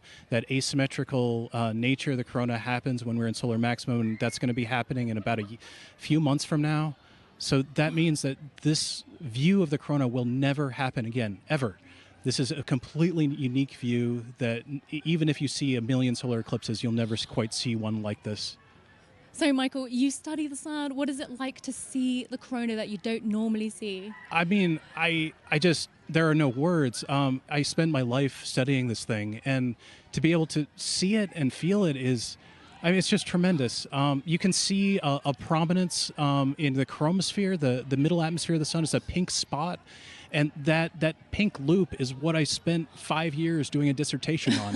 that one little pink loop. And it's just, it makes it all feel like it's in perspective now. I can't believe how clearly I can see those pink loops and the structures in the corona. We can see a few planets out as well. They're brightly shining in the sky. And actually there's a plane racing across the shadow as we speak as well. And I just want to take a moment to say huge thanks to our telescope operator, Vanessa Thomas, for providing these views. This is just so stunning. People are applauding here, as you can hear. I mean, I think everyone here is getting exactly what they came for, which is just that sense of your place in the universe. This is our closest star, and being able to see the star like this is truly special. Okay, we have 1 minute left of totality. Oh, the time just passes way too quickly. The next eclipse won't happen across the US for another 20 years, so this really is a once-in-a-lifetime opportunity for a lot of people. Absolutely. Our friends up in Alaska will see their next eclipse in 2033, so I am like already thinking I need to go there. I mean, it's just, Yes, it doesn't matter what I need to do. I just have to go there. Wow. So we're 30 seconds out. Oh, my so goodness. Right before totality ends, our telescope operator, Vanessa, is going to put the solar filter back on. But let's just cherish these last few moments of totality in Dallas, Texas.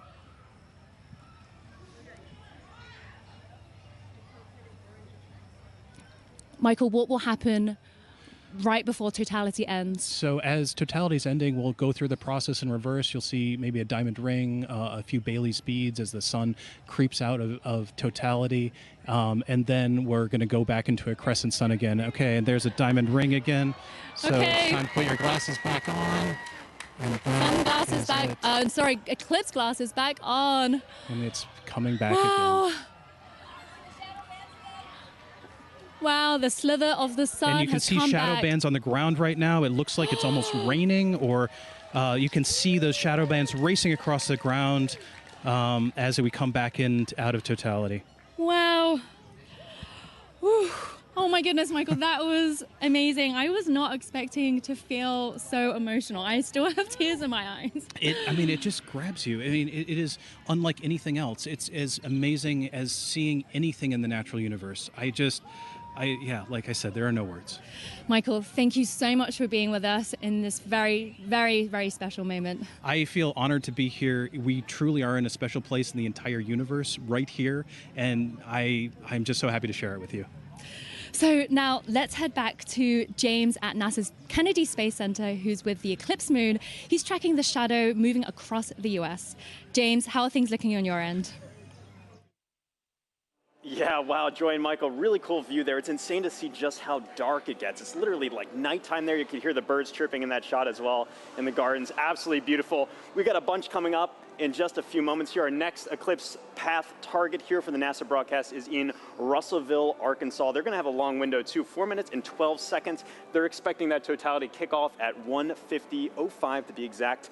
Again, you can continue to track this with our eclipse tool here. This is at go.nasa.gov/eclipse explorer. And you can see just how quickly it's moving. I'm playing this in real time. You can see that shadow. It's already moving very quickly to the northeast. And the fun isn't just for our friends on the path of totality, and there are a lot of people on that path of totality. About 31 million people reside somewhere on that path of totality. But there's a lot of people obviously outside of that path as well too. If I put on this overlay here for the percent coverage, a lot of folks, us included here in Florida, are experiencing that partial eclipse. As always, if you are in a partial eclipse, be sure to be wearing those eclipse glasses to protect your eyesight as you're viewing it. But you can see these bands here are greater than 75% view. So say you're watching up in, I don't know, Milwaukee here, for example. You've got a great view, almost 100% coverage. You're not quite at totality.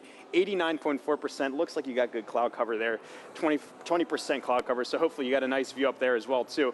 I've also put on this overlay here to show you just the amount of the duration of totality. totality. You see a lot of our places are within this middle band right here that are getting more than 4 minutes. It may seem like a lot of time, but as you've seen just how quickly that can go by. Michael sounds like he wrote his whole dissertation, a 5-year piece, on those just few moments there. This just passes so quickly, and again, if you miss this, the next time you're gonna have to wait for this in the US is not gonna be until 2045. So again, make sure you're previewing exactly when to expect that peak time of coverage wherever you are in our path of totality, or even outside of that path of totality. So a lot coming up very soon. Again, our friends in Russellville look like they have great coverage there as well too. Only 9% cloud cover, so hopefully they're getting a really nice view. But let's check in with Jasmine up there to see. Hopefully you're looking good for there. How's it looking up in your way up in Russellville? I'm just looking this way. Everything is looking absolutely fabulous here in Russellville. We could not have asked for better weather. So we are back here in the downtown depot area, and joining us now is heliophysics expert Dr. Patrick Kane, all the way from DC. How are you feeling about your very first total solar eclipse? I'm incredibly excited. As I'm watching all of the changes, there go the crowd. As I'm watching all of the changes, I'm thinking back to the textbooks that I've read, and this is, so it was all academic before. This is no longer academic. Yeah, so the feeling is very different than what we might read in a textbook. Patrick, just explain, describe the atmosphere around us as it's changing. Right now, as I'm looking around, of course, the temperature has been falling for the last 20 or 30 minutes, but the light is dimming, and it's dimming faster and faster and faster. It seems like it's accelerating.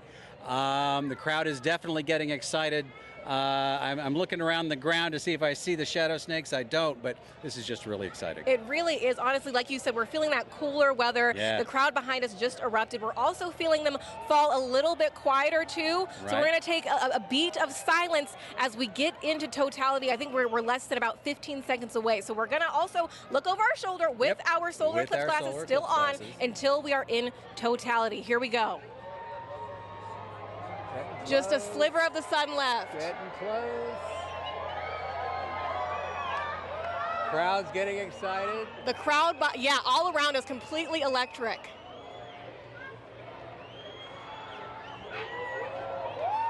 Going.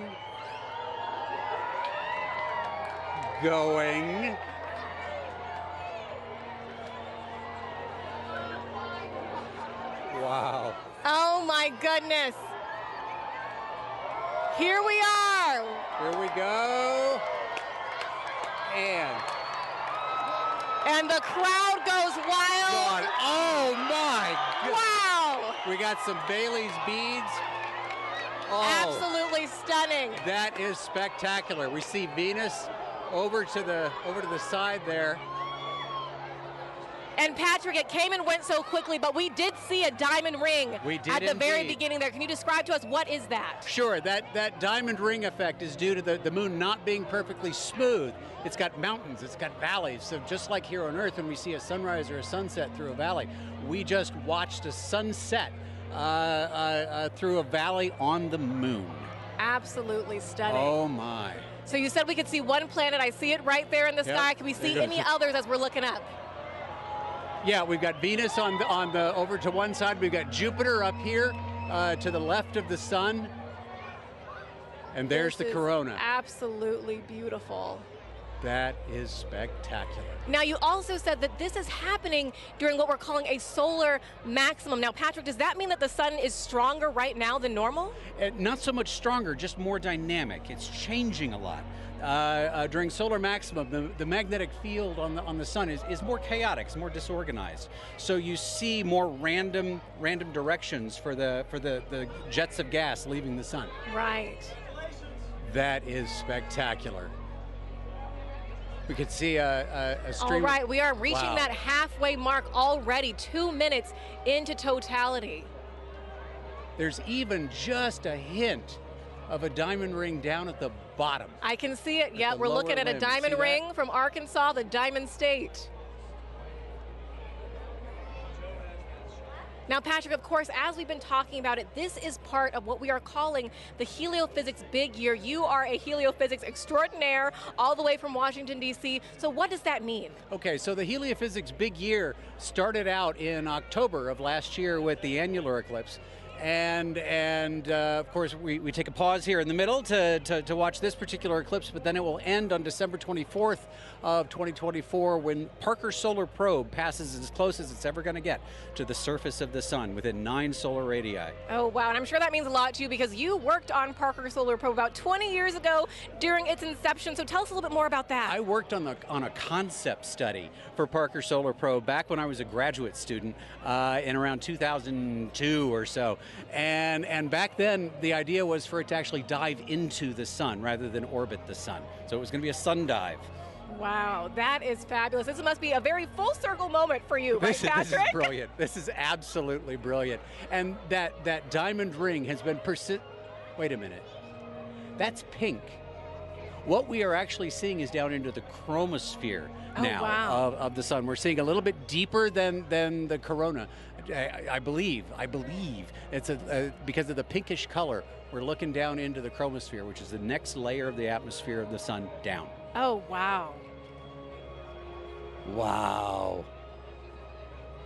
Oh my God.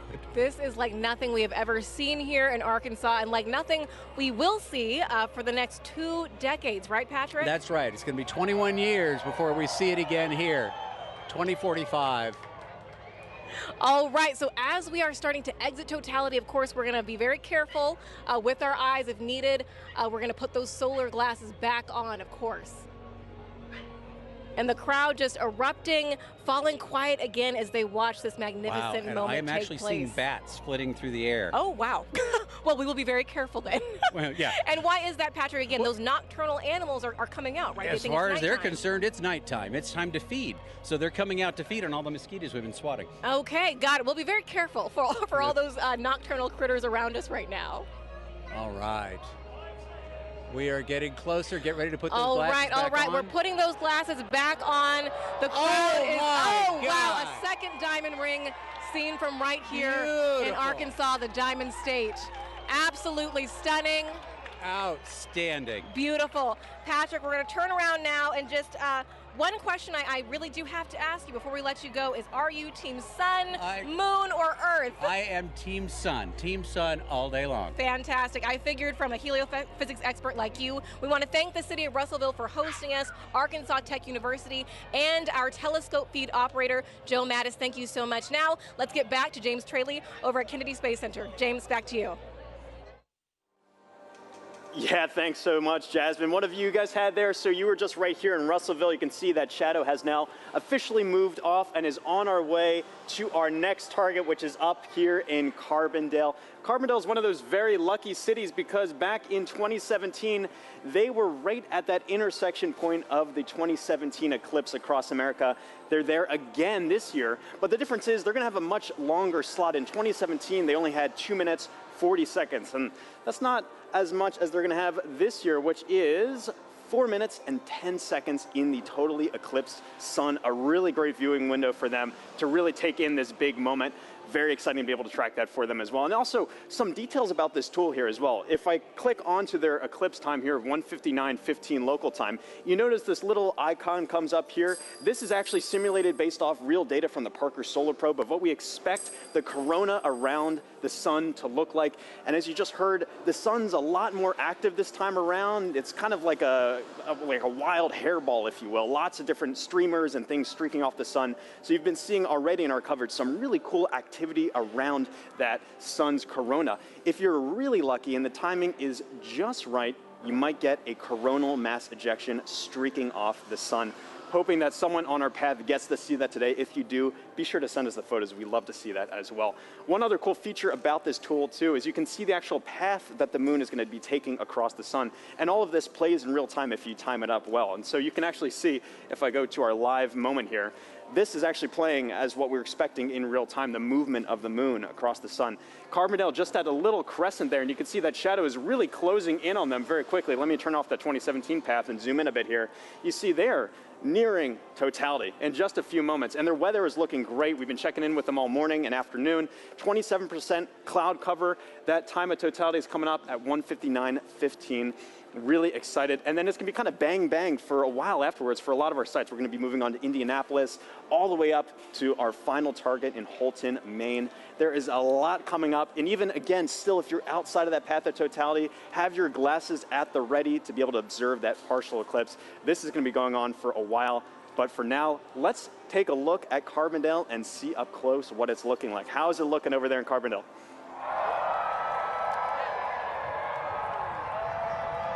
Couple more minutes.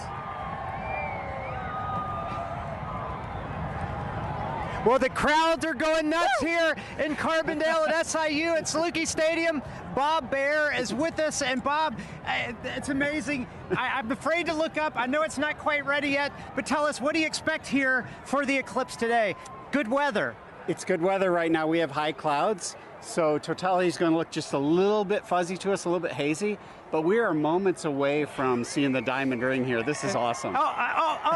Oh, I thought we saw it. I think we got about 1 minute. Okay, 1 minute away. Now, today we're having longer totality. So are you feeling the temperature change? Because I'm already feeling the temperature drop. I felt the temperature dropping about 20 minutes ago even, and the wind picking up a little bit. And I think, yeah, we have 4 minutes and 9 seconds here, so it'll continue to get cooler. And we got a lot to look at in the sky. I'm very excited. I'm looking up when I can. Oh, it's so close. It's getting very dark right now. See the very dark. You can see the shadow going across.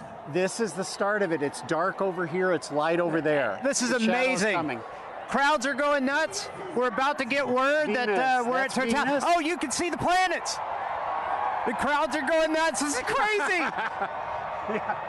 Bob, this is amazing. Here we go. Don't look at the sun yet. It's not quite totality, but you can still see some of the planets right away. Very close. You got about 15 And the crowd is very happy. shadow bands. Oh, total darkness here. This is incredible. Oh, wow. There it is. Diamond ring. Diamond ring. Wow, that's amazing. It's amazing. That is awesome. Look at that. Oh, and Bob, that's amazing. Wow. Jupiter. Complete totality. I see Jupiter. Oh my gosh, that is gorgeous. Wow, this is amazing, Bob. Wow, that is huge. So we have some prominences. I think we want to go look through the scope. Go through, look through the scope. I'm going to walk over with you as you talk through the scope. We are right here at one of the telescopes that we have positioned here. Bob is looking through with the naked eye and so going to give us some feedback on that.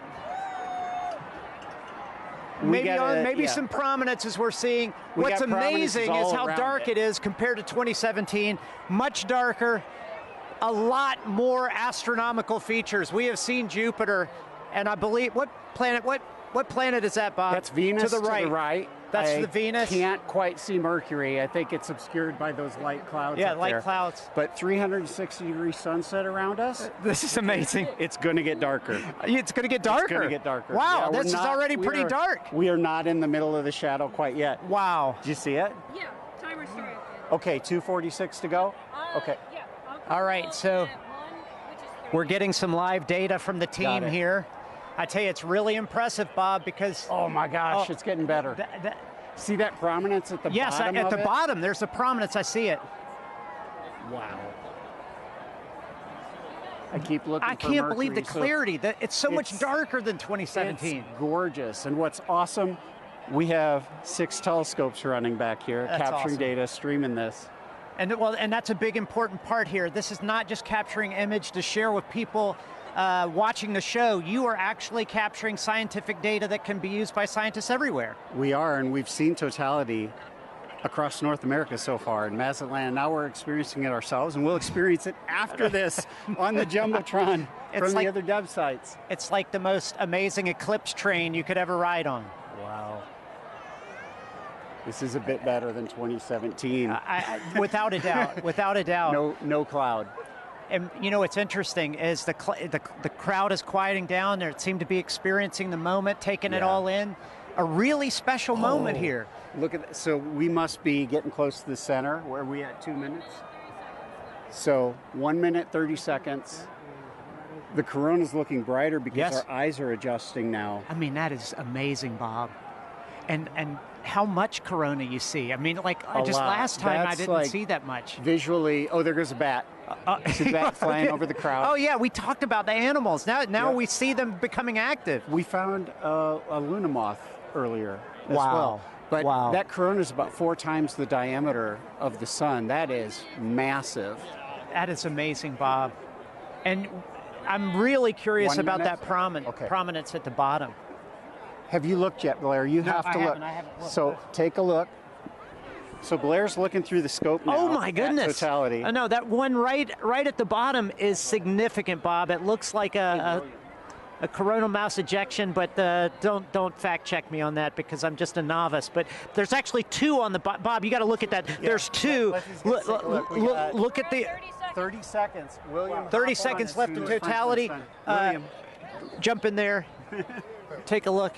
It's great because we have telescopes out here for people to look at and actually see total you can eclipse see more through it. corona. And we're getting close. I don't know what you Time? guys are seeing on television. But 10 seconds. We got to cut it off. Okay, all right, here we go. 10 seconds before we need to put our glasses back on. Okay. Oh, sorry. You're good. You're good. We put the cap back on the telescope to make sure nobody looks. What an amazing Too event, late. Bob. There's the diamond ring. There's the second one. Oh, snap. Oh, that's amazing. It's like it was scheduled. Yeah, somebody had the timing right here. Oh, my man, gosh. that's amazing. We will see shadow bands again here. You hear the crowd. Everybody's excited. There we go. What an amazing moment here at Saluki Stadium. Oh my gosh. With Bob Baer and 10,000 fans, all loving every moment of it. Bob, some final words. Well, I think we just had an eagle fly over. Okay, so incredible. Well, that's one of those things you said. We saw animal reaction, we heard it, we felt it. It was wonderful. So we got to keep an eye out for shadow bands. We're going to see them again in about 1 minute on the ground here. Okay, so we'll keep looking for those shadow bands on the ground, but I got to tell you guys back at the studio, I know you guys have seen eclipses already. There's still some to come, but what an amazing moment. Back to you guys. Good weather all the way to the end. Thank you, Blair. We are in Indianapolis. We are almost at Totality. With me, I have Nikki Rail, the Associate Director for Flight Programs for the Heliophysics Division, and Denise Hill, NASA's Outreach and Communications Lead for the NASA Heliophysics Division. You guys, let's get our glasses on. And you can hear the crowds start to roar as everyone gets on their glasses. We are so, so close. Ladies, what are we seeing right now? I mean, just the ambiance of this moment. It is beautiful. We're just seeing a really small crescent, but the light all around us, it's so dusky. And I'm just odd. It is. I'm feeling a temperature drop already, which I can't believe. It's feeling cooler. The crowd is starting to go wild. Yeah. We're still seeing the Here we crescent. go. Here we go. Getting All close. right. We are so All right, close. and the best soundtrack you could possibly ask for in the background here. Absolutely. Oh, we're so close. Okay, just a little bit left, and you can really hear the crowd taking here we off. go. They're starting to go wild. Here we go. Yeah, here we go. There we go. We're so close. Here we go. Almost. Almost. We are so, so close. And we. Oh my gosh, there's that bright diamond ring. All right. Oh, wow, look at that. There it I can is. see the. Yes. Oh my gosh. I can actually visualize the corona. I've always wanted to see that. Wow. Look at that. Fantastic. Oh my God, it's gorgeous. Oh my gosh. Absolutely An incredible sight. And dark. Wow. Look at how dark it is. Oh my gosh. And you can really see those streamers coming out right now. I'm seeing some bright lights around where we're seeing cratering, and I can see those streamers coming out of the corona. And are those Bailey's beads? Are we seeing any Bailey's beads?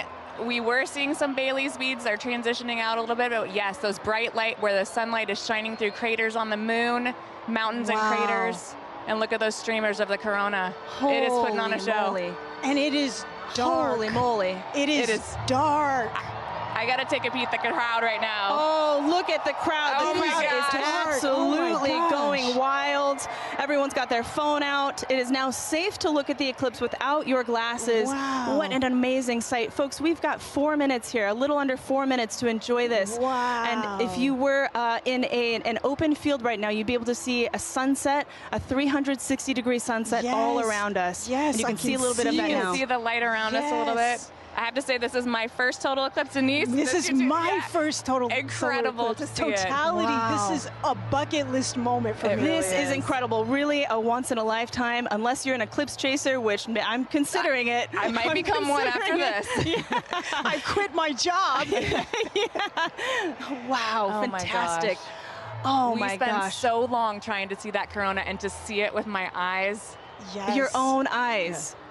Wow, just gorgeous. I'm just in awe of like yes. being this person on this rock moving around the sun. Yes. I can't even believe it right now. Yeah, and to share this moment together with 50, 60,000 people all looking up at the moon and the sun all at once. It's just an incredible experience. For all the folks here in Indy and for all the folks watching, I hope you can take, you know, the amazing energy and excitement from this crowd. What a special moment for the United States. Oh my gosh, did you hear that? Listen to everybody. Oh, there we my go, the goodness. crowds. Wow. Wow, okay, so I think we're seeing, yep, those beautiful The prominences. corona is just putting on such a show right now. It's got my Yes. full attention. Wow. That's all I can watch. Holy cow. We've got some very appropriate music going on in the background Yes. here. This is the best version of getting mooned that I have ever experienced in my life. Don't strain your eyes. Oh, wow. I am just in awe. There just aren't the right words to describe this.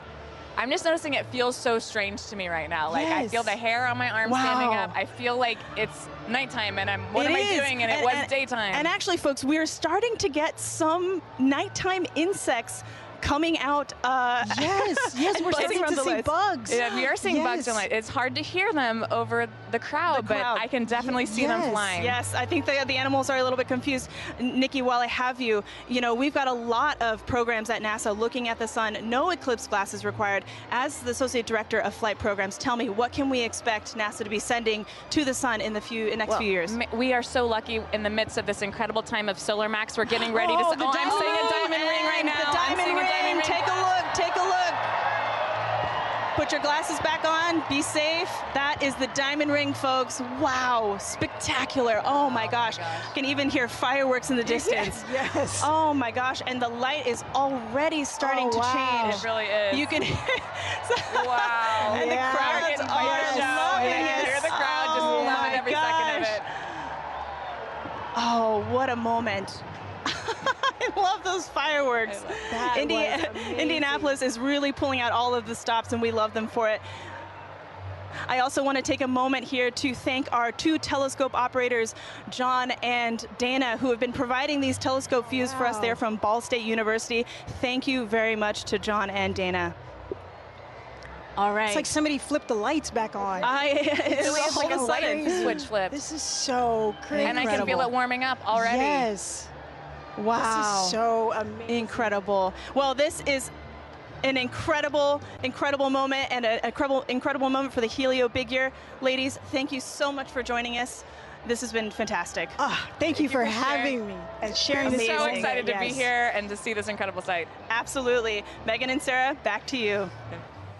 Oh, that was so fun to experience, and I can't wait for us to do it now. Take a look at this drone shot where you can see it definitely got noticeably darker. We feel it here. It's colder.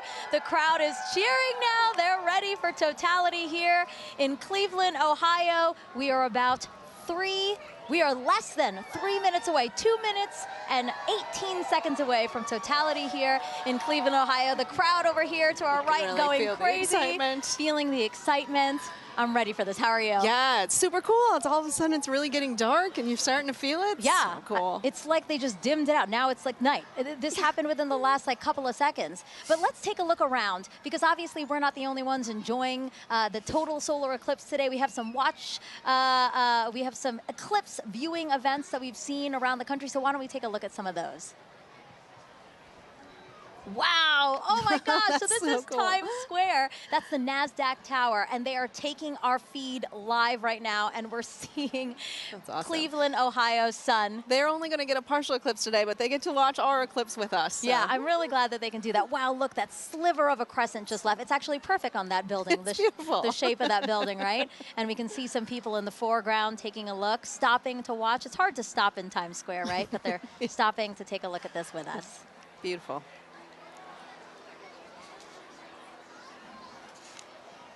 Oh, awesome. So this is just next to us. This is Progressive Field here in Cleveland, Ohio. So the Guardians have their opening day today, and the first pitch is like after 5 o'clock. But as you can see, they've opened up the stadium, and people are in there to enjoy big crowd the in there to watch that. That's great. Yeah, you can, oh my gosh, it just got darker here. Yes. Oh my gosh, that's so interesting. And then Mentor Civic Amphitheater, again, the field starting to fill, and everybody looking up at the sky for their opportunity to see today's solar eclipse. This is us back here in Cleveland. Everybody looking up at the sky. We have 30 seconds until totality here in Cleveland, Ohio. Oh my God, I have goosebumps everywhere. Everybody's starting to cheer. I might cry, I kind of feel like crying. This is so cool to see. It's getting so dark so fast. Wow, it's like night just descended on us. And look at the crescent slowly disappearing. Crowds cheering here. Cell phones up, cameras up. 5, 4, 3, 2, 1, and totality. Totality, everyone.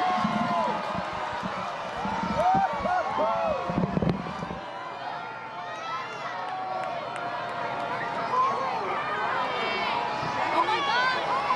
Oh wow. Oh my God. I was so nervous. Wow. I know, I wasn't sure because we had some high clouds, but oh my goodness, you can see that corona extending out. Oh wow. Yeah, the clouds were really bothering me and really scaring me because it did get very cloudy here in the last hour and a half, but we have a great view here in Cleveland, Ohio. Yes. Wow, look at the corona. You can hear the crowd. Wow, everybody's got their phones out. Oh my gosh. You know, I saw pictures of what the shape of the corona might look like from our NASA scientists, and it looks exactly like they predicted. Oh my gosh. Oh, and you can see Jupiter and Venus. Oh yeah, look at that. So Jupiter's to the upper left of the eclipse that we're watching, and just to the right of it is Venus. Venus, yes. Oh, and I see some of those pink protuberances we've been talking about all day. Wow. Beautiful. And again, all around us you see light, but just at the top where we are. 360 sunsets. Exactly, exactly. Yes, Indianapolis had described that as well. Woo! We have totality here for 3 minutes and 50 seconds. That is such a luxurious amount of time. I saw the 2017, I think we only had about 2 minutes. So. And why is that? Why does the length of totality differ? Oh yeah, well, because sometimes the moon is a little closer, a little further away. Its orbit's elliptical. And so when it's further away, it looks smaller in the sky, but when it's closer, it looks bigger, and so we get a little bit more extra time. Look at the prominence. You can see it on the bottom. On the bottom there. So pretty. Wow. It's like bright pink. That is insane that you can see it from there. From here. Yes. Just like the power of our sun. I'm truly in awe right now. And cold. I'm in awe and cold. It did drop. It is noticeably 10 colder. degrees. It's like, yes. Yes. Looking around to the crowd. A lot of people videotaping it, trying to take photos. It's the lovely backdrop of the Cleveland skyline. Yeah, that's beautiful. We have the stadium right next to us. Oh my gosh. And again, thanking the Great Lakes Science Center and NASA for hosting this event here in downtown Cleveland, Ohio. And it's great to sort of join humanity to all come together at once and experience this together with such a great look group at the of screen folks. right now. Here's a shot of the skyline. Oh, wow, the sky looks on fire. Beautiful. A lot of excitement still here in the crowd. Sarah's just taking it all in. Sarah, you're supposed to be commentating. You're supposed to be saying. It's so beautiful. So you can tell that we have some cloud cover, right? It's kind of hazy here, but still. It is, yeah, some high clouds. I was worried about it, but like we can still really see, have a pretty good view here. Wow. And again, this is so rare for people here in Cleveland to see a total solar eclipse. The last time was 1806. Yes. The next time, guys, 2444. That is incredible. I hope everybody took the time to come outside and witness this today. Oh my gosh, you can still see that prominence. Again, talk to us about what a prominence is. Yeah, so that pink color comes from the helium in the sort of outer atmosphere of the sun there. Oh, it's beautiful. And it gives off that pink glow. Yeah. Wow. Totality ending here. Wow, there's the diamond ring. Oh! Time to get your glasses back out. Time to put your glasses back on, everyone. That's your cue. Glasses back on. We get that diamond ring. Wow. Beautiful. What an amazing experience. My first total solar eclipse. Yes. Let's see what they think about this in Niagara with Daryl Nail.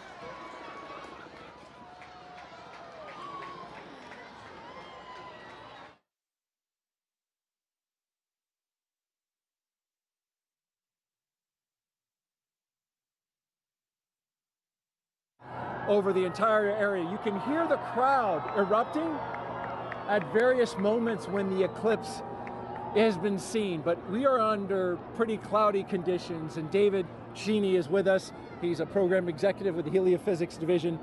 David, this is a challenging situation to be in order to try to see this eclipse. We've seen glimpses. We have seen glimpses, so we're basically spending our time staring at the sky, hoping for a little bit of a glimpse of what would be a totality. So right now, the sky has just completely gone dark. You see all the lights, basically, everybody's cameras and everything else are all making it lighter. And it's gotten significantly colder as well, just over the last several minutes. And it's like, it's fascinating to see it go night like this. We've been listening to everybody across the country enjoying totality and seeing it clear. That's not the experience we're having here. In fact, it's so cloudy that our telescope operator, Jessica Bellina, who's working very hard to try to get a lock on it, has not been able to get that telescope feed dialed in because she has to have a view of the sun in order to see it. So we don't have a feed for you from Niagara. What we have is just every once in a while you'll hear part of the crowd, only part of the crowd will cheer, because I guess they kind of have an angle through the clouds to see just a little bit. Yeah, and the clouds have really only cleared out enough occasionally to even need eclipse glasses. So for the most part, you have a thick enough layer of clouds that you can see the eclipse without them, and it's just fine. So a lot of us have been able to just take regular pictures with our cameras. Let's take a look and just kind of enjoy the moment of darkness that we're in now. People have come from all over the world to be here. You can see some, it looks like it's a little bit lighter up there. Our spotlights are blinding these guys. Can we turn the spotlights down? So there, oh look, you got a little bit of an eclipse right there with people watching. So we're just catching little glimpses of things as we look up into the sky.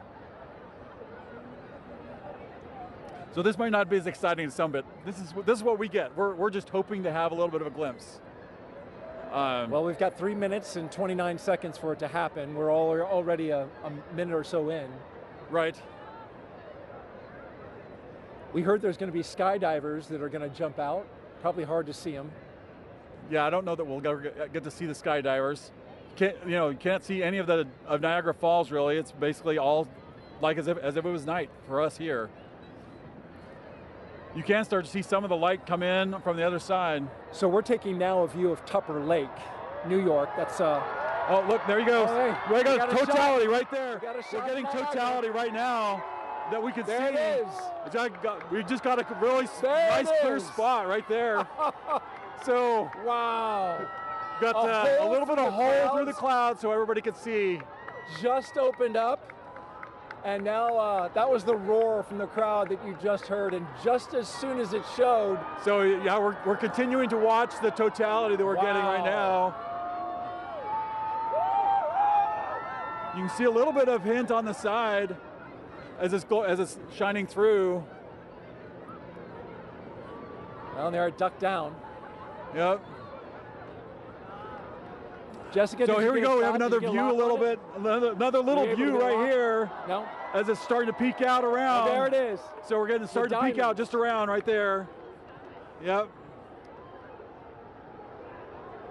Well, totality is complete. Yep.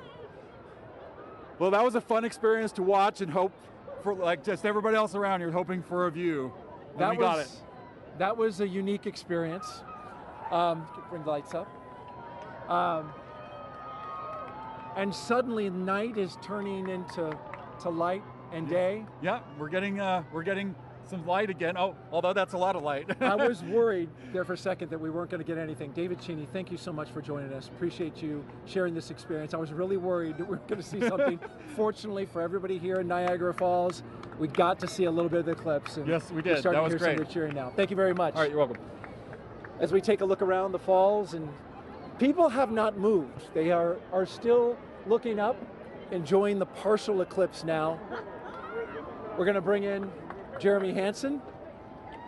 He is a Canadian Space Agency astronaut who has been at the falls with us for the past few days. And Jeremy, you're going to be on Artemis 2, of course, the mission. We'll talk a little bit about that. I'm going to be looking over your shoulder here, Daryl. Hey, make sure you put on your glasses. Well, we're still pretty safe. We got a lot of cloud cover, but That's true. That was actually, I think, exceeded expectations. Well, I mean, when your expectations start off with just clouds everywhere. Yeah. And I didn't think we were going to get anything. How did you feel when it finally poked through? I felt like success because we all really wanted to see it in totality, and we might have only saw it for 5 seconds, but we did get to see it, and we could see the corona, and that was just very special for me. So I really liked that. And then when it passed totality, it was like this amazing, hopefully the camera captured it, but just like that amazing sunrise just coming across the clouds. Actually, the clouds kind of made a nice backdrop for it, so that was pretty special. That was very unique, very special. I'm so glad and a little relieved that we got to see a little bit of it. That was the moon passing in front of the sun. You're going around the moon in September of 2025, currently scheduled for that. You'll be the first Canadian to do so. You just saw a real special moment. That's another one. What are your thoughts on getting ready to take that big trip? You can imagine I have a lot of thoughts about Artemis 2 and what Reed, Christina, Victor, and I are getting ready to undertake. But if I have to boil it down, a lot of it comes down to pride. I'm really proud of humanity for taking on these big challenges. We're really proud of the United States for their leadership, for creating this opportunity where other countries can express our genius, bring real contributions to the program. And now Canada is going to be the second country in the world to send a human into deep space. And it's got nothing to do with me. It has to do with the genius that the world is sharing. I just love that. That's amazing. Want to mention real quick, we are in full totality up at Tupper Lake, New York, not far from here in northeastern New York. We're here in western New York where light is continuing to shine and get a little bit brighter. It really is special, and we really felt that in the 4 days that you were here interacting with the public. Yeah. Was that your sense? There's a lot of excitement around this celestial event that's happening and around space exploration in general, which I find really uplifting. I don't think space exploration solves all the problems or challenges of the world, but I do believe it is one of the pillars of those solutions. It doesn't matter what problem you're looking at, space plays a role. And I love it when I see our youth getting fired up about, asking me, how do I work at NASA? How do I work at the Canadian Space Agency? We're on the US side here, but I've had some Canadians come up to me. It's just something that brings us together, this, the spirit of humanity. Just like this experience we're having here, it's a very, it feels like community. We're all out here, just humans, just being humans and sharing something special. And sharing it together was really neat, that communal part that you talk about. Like, I felt a little bit of a bond with everybody here now. Yeah. You as well. Appreciated seeing you and having dinner the past few nights. Just happened to work out coincidentally. Yeah. Really enjoyed the time. Great words today, and we will all be rooting you on for your mission coming up in September of next year. So good luck. Be safe. We'll be rooting you and your crew on. Thank you, Jeremy. Yeah, no, we'll take it. I appreciate that. And I don't know if you saw it when you were on camera because you were busy, but the birds, they just went nuts in Totality. Did you see that? No, I didn't see it. They're all up here. They came out of the woodwork. I mean, there's been birds all day, but it was sort of like birds filling the sky. I thought that was really neat to see. Anyway, thanks for having me today. It's a pleasure to be here. Thank you for, fill that out in your Citizen Science Journal. Make sure you put that in there because we're doing that. All right, thank you, Jeremy. And I just want to say thank you also to New York State Parks, Niagara Falls specifically. We couldn't have done this without you. So thank you very much. Definitely. We're going to throw it now to Kennedy Space Center where James Traley is tracking Totality at Tupper Lake. James? That's right, Daryl. Yeah, we are still in Totality in Tupper Lake. We are nearing the end of our eclipse across North America. You can see our last target of the day, Houlton, Maine, is all the way up here, almost off your screen. This speed of the eclipse shadow is moving so quickly across. The ground speed is about 2,000 miles per hour, so that is a fast clip. If you're in the path of Totality, really take full advantage of those few fleeting moments to observe this moment. If you're not in that path of Totality, or if you missed it, hopefully you didn't miss it because we've been tracking it all day here showing you. If you did miss it, I'm going to zoom way out here and show you what to keep an eye out for in the future. So this is going to be the eclipse path in 2045. We're going to come through parts of Montana into North Dakota in 2044. 2045 is the next big eclipse across America. That's actually going to come, oops, I didn't draw here, there we go. That's going to come all the way from California into parts of Florida there. That is in 2045, so a long time to wait. So really take full advantage of those fleeting moments to be able to observe this moment. I'm going to click on Burlington here, who are also in that path of Totality, experiencing that right now too. So just an incredible moment to really see all of this. And Tupper Lake, again, they're still, I think, experiencing that last fleeting moment there. That is just moving off. You can see that is officially now moved off Tupper Lake. Really a fantastic shot. They have that now, that diamond ring effect, that really beautiful shot there. This is, again, such a quick moment, and this doesn't happen very often. It's really a once-in-a-lifetime moment, so take full advantage of this. You can see just how close we are now to Houlton, Maine, who are our last stop of the day on our NASA coverage here. This is then going to continue on into parts of Canada and beyond. Houlton, Maine, they had some snow the past couple days. It seems to have cleared up quite a bit more for them. Really hoping that that holds out for them. They are expecting a duration of 3 minutes and 20 seconds to be able to observe that Totality at 3:32:05 local time. Really excited to see that view. You see that shadow creeping so quickly up to them up there. So let's check in with Angelique, who is up there in Houlton, Maine. Hopefully it's beautiful weather for you. How's it looking up there, Angelique?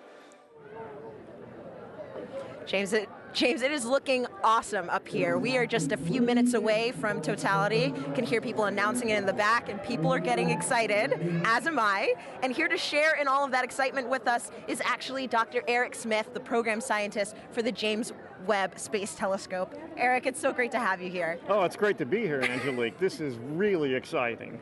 Eric, is this your first eclipse? This is the first Totality I'm going to see, so I am super psyched, and I am delighted to be here in Maine to experience it. Yes, and so we've actually been kind of watching as it slowly gets closer and closer, right? And what are we? We're starting to feel it getting kind of cooler. We're seeing the shadows change. Yeah, we're seeing the light is definitely different from when the sun sets and the shadows get a little diffuse. Here they're still sharp, but the light is diminishing. Your brain tells it something different is happening. Something is definitely up. So speaking of up, that's where the James Webb Space Telescope is. Sure. And what's interesting about the telescope is that it actually can't look directly at the sun, just like we can't. Yeah. Can you tell me a little bit more about why that is? Sure. We designed Webb to look for very faint things in the distant universe, so it's very sensitive for very faint things. Of course, the sun is very bright, and so we had to make sure that it could never look at the sun. We use solar power to power the spacecraft, but the telescope can't look at the sun.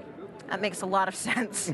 Now, as it's starting to get a little bit closer to all of the cool phenomenon, the Bailey's beads, the diamond, let's go ahead and put on our glasses. All right. So that we can look up and continue chatting.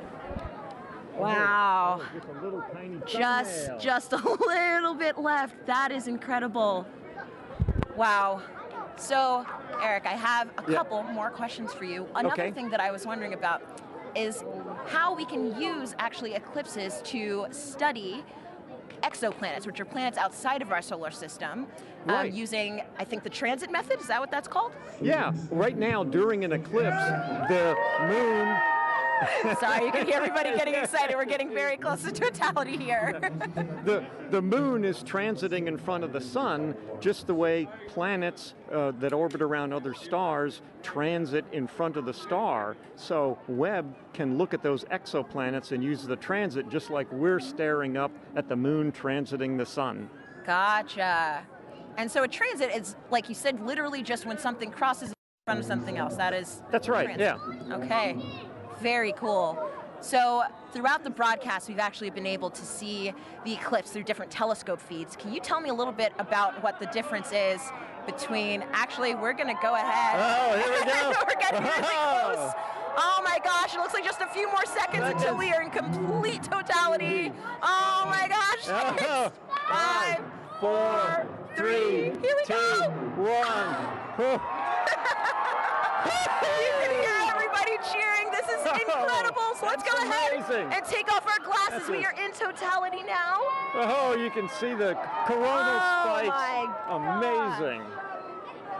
That is beautiful. incredible. You can see a planet in the sky that you couldn't see before. Oh, wow. And I think, is that one of the, oh gosh, the there's some drone. There's a drone up there in the sky, too. Oh, my goodness. Oh, wow. It's incredible. The rays that you can kind of just see coming off of the corona. Yes, yeah. Stunningly beautiful. Yeah, that's Yeah. got to be one of the most amazing things I've ever And seen. you can see the gradation in the sky color Yes. down to the horizon, Oh too. my goodness. Yeah. I am seeing a bit of that 360-degree sunset. Yes, yeah. That is really cool. It's amazing. Even though we're in the total shadow Right. here, there's still the corona is still pretty bright. It is incredibly bright. You could read by the light of the corona. I think I would have some trouble reading, but I probably could. I could technically read something. So, Eric. Oh, and actually, we have the International Space Station flying over right now, so they are actually seeing not one, but two views of the eclipse. They're able to see not just the moon passing in front of the sun, but they're also able to see the shadow of the moon passing over Earth, which is absolutely incredible. I mean, I can hardly imagine a view being better than the one we have right now, but if there is one, it's probably on the space station. It's from the space station for sure. Wow, so yes, they're able to take some pictures of that, and that is just incredible. Just incredible. One of the things they told people to do if you're far away was to hear how nature changed, and it was interesting here. We're of course surrounded by a lot of people, just to hear their reaction when we went into totality. It's true that humans and nature have not gotten quieter, but louder, I would say. But I mean, you can definitely hear the loudness has a different kind of character to it. There's almost like a, I mean, I don't know if wonder has a sound, but I think this might be it. Yeah. Hushed awe. Yes, hushed awe. That's wonderful. And I can see just one little red, I guess like protrusion coming down little there. red spots almost. I noticed those too. That's cool. Now there are two. Yeah. Wow. That is just so cool. Yeah, I like the 360 sunset. It's a little hard to see behind us, but it's... oh, we've got at least one or two drones. Yeah, some... our robot overlords. Of course. And so, Eric, I know that, I mean, clearly with the drones, people are starting to get involved in the eclipse, and I know that there are lots of ways that people can actually get involved. One of those ways is with citizen science. Right. Do you mind talking about some of those opportunities, how people can actually... Sure. We had citizen science programs where people could use their cell phones to take pictures during the eclipse. And we're getting ready to come out of totality. We're just putting our glasses on. And here we go. Put those oh, there it is. Oh, it's peeking out. Oh. Everybody is cheering. We have just made it to the end of totality. We're starting to see the sun just peeking back out again. Now just look at the ground, how much brighter it's gotten. It is already so much brighter. That is so wild. That was probably one of the most amazing, but also fastest 3 minutes of my life. Yeah. I wish I could do it all again. Yeah. All right, well, that was incredible.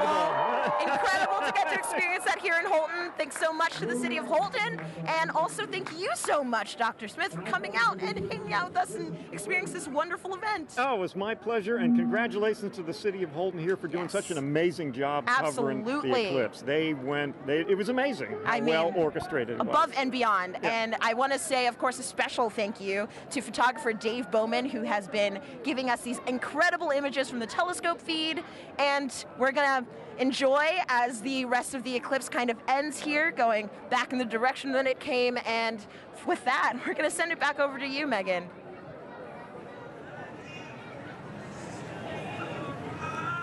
Alrighty, thanks, Angelique. So, Gina, I mean, what do you think? Like, we literally have just watched the eclipse travel, what, about 2,600 miles? It's going across Mexico to Maine. Yes. In like, what, about 88 minutes? That's right. It's so fine. fast. That 1,900 miles per hour that the shadow's traveling. I mean, did you have a favorite location?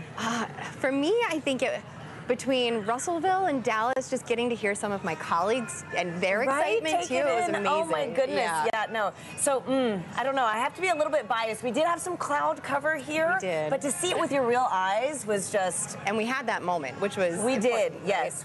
It was amazing. And so it's really cool too, just to think about how millions of us now have this shared moment of what could be a once-in-a-lifetime event. It's true. And so, folks, we have time for some more questions from our viewers. And again, we have another great question from Mackenzie, who's in the 3rd grade. Okay. Let's roll it now.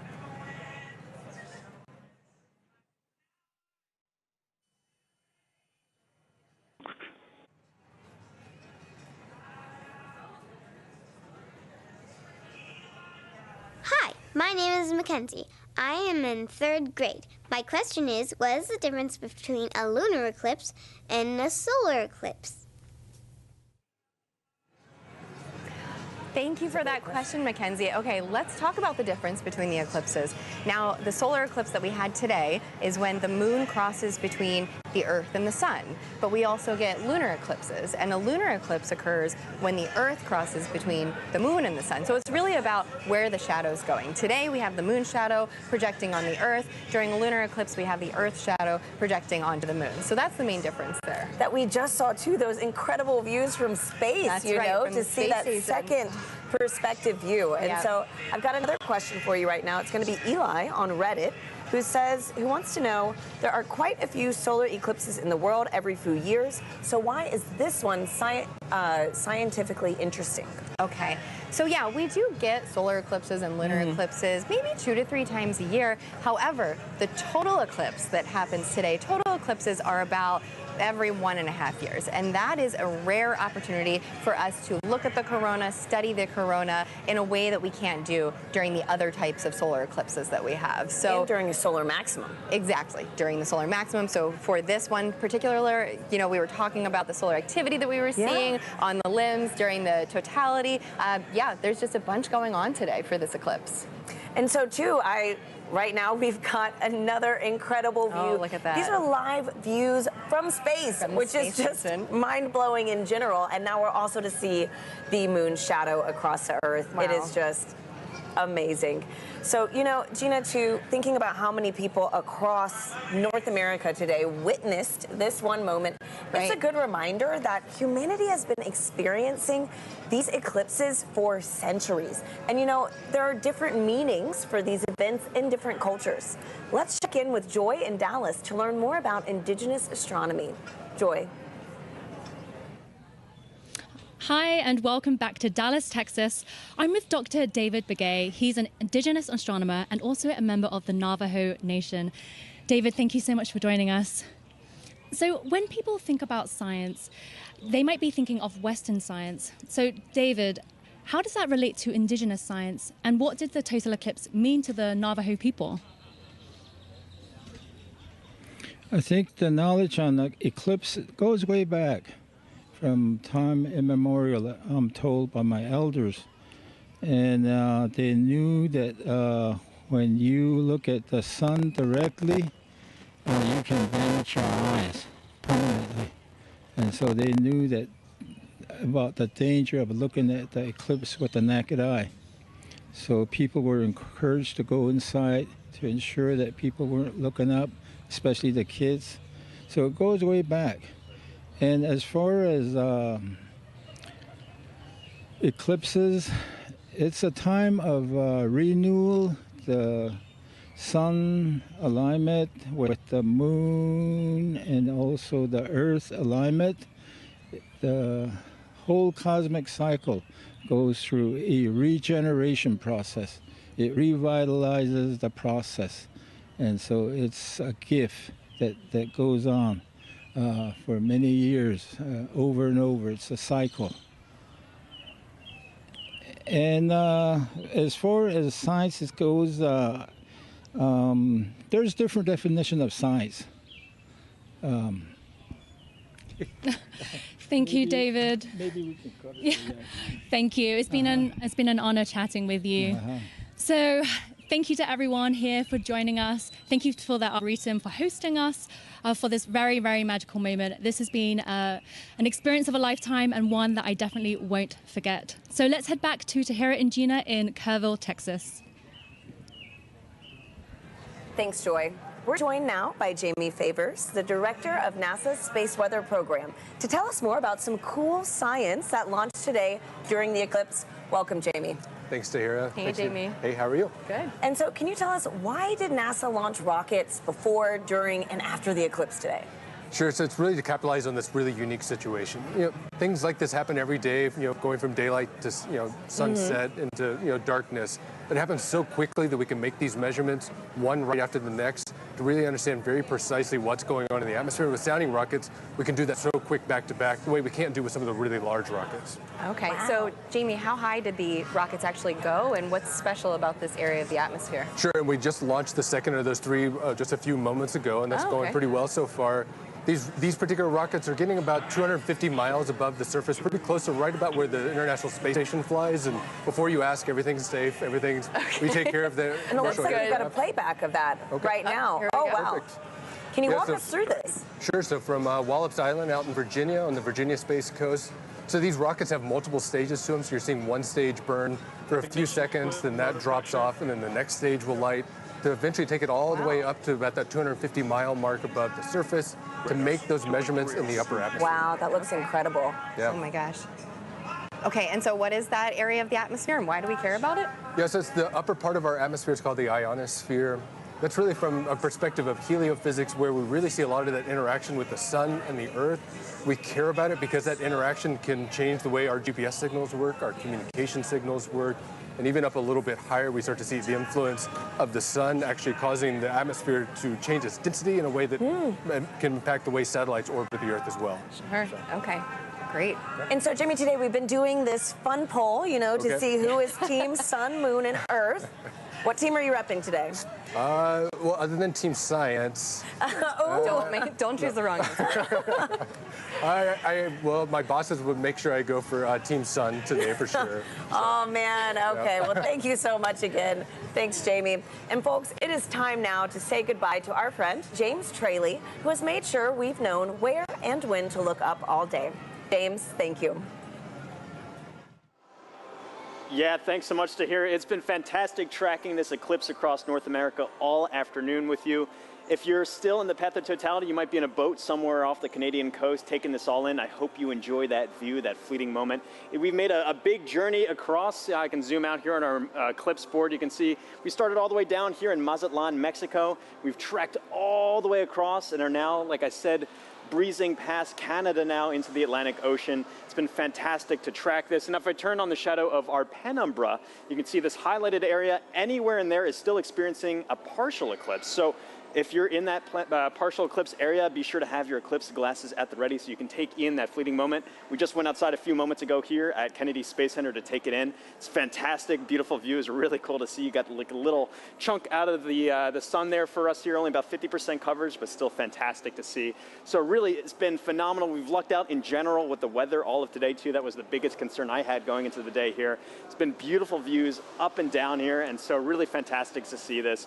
Really been a lot of fun tracking this with our Eclipse Explorer. A big thanks again to our scientific visualization studio for putting this tool together. But for now, back to you, Tahira.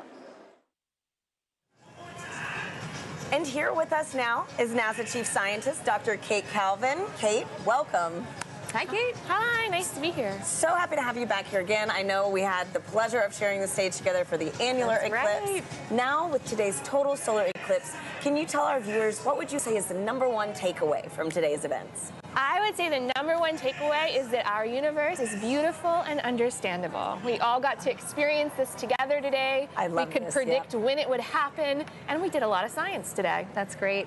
So speaking of the science that was conducted, how does that fold into kind of the greater science that we're doing with NASA in the future? Yeah, so we did a lot of science today, and a lot of it really complements science that we do all of the time. So one of the things we were really looking at today was the corona. The moon blocked out the sun so that we could see that part of the sun's atmosphere.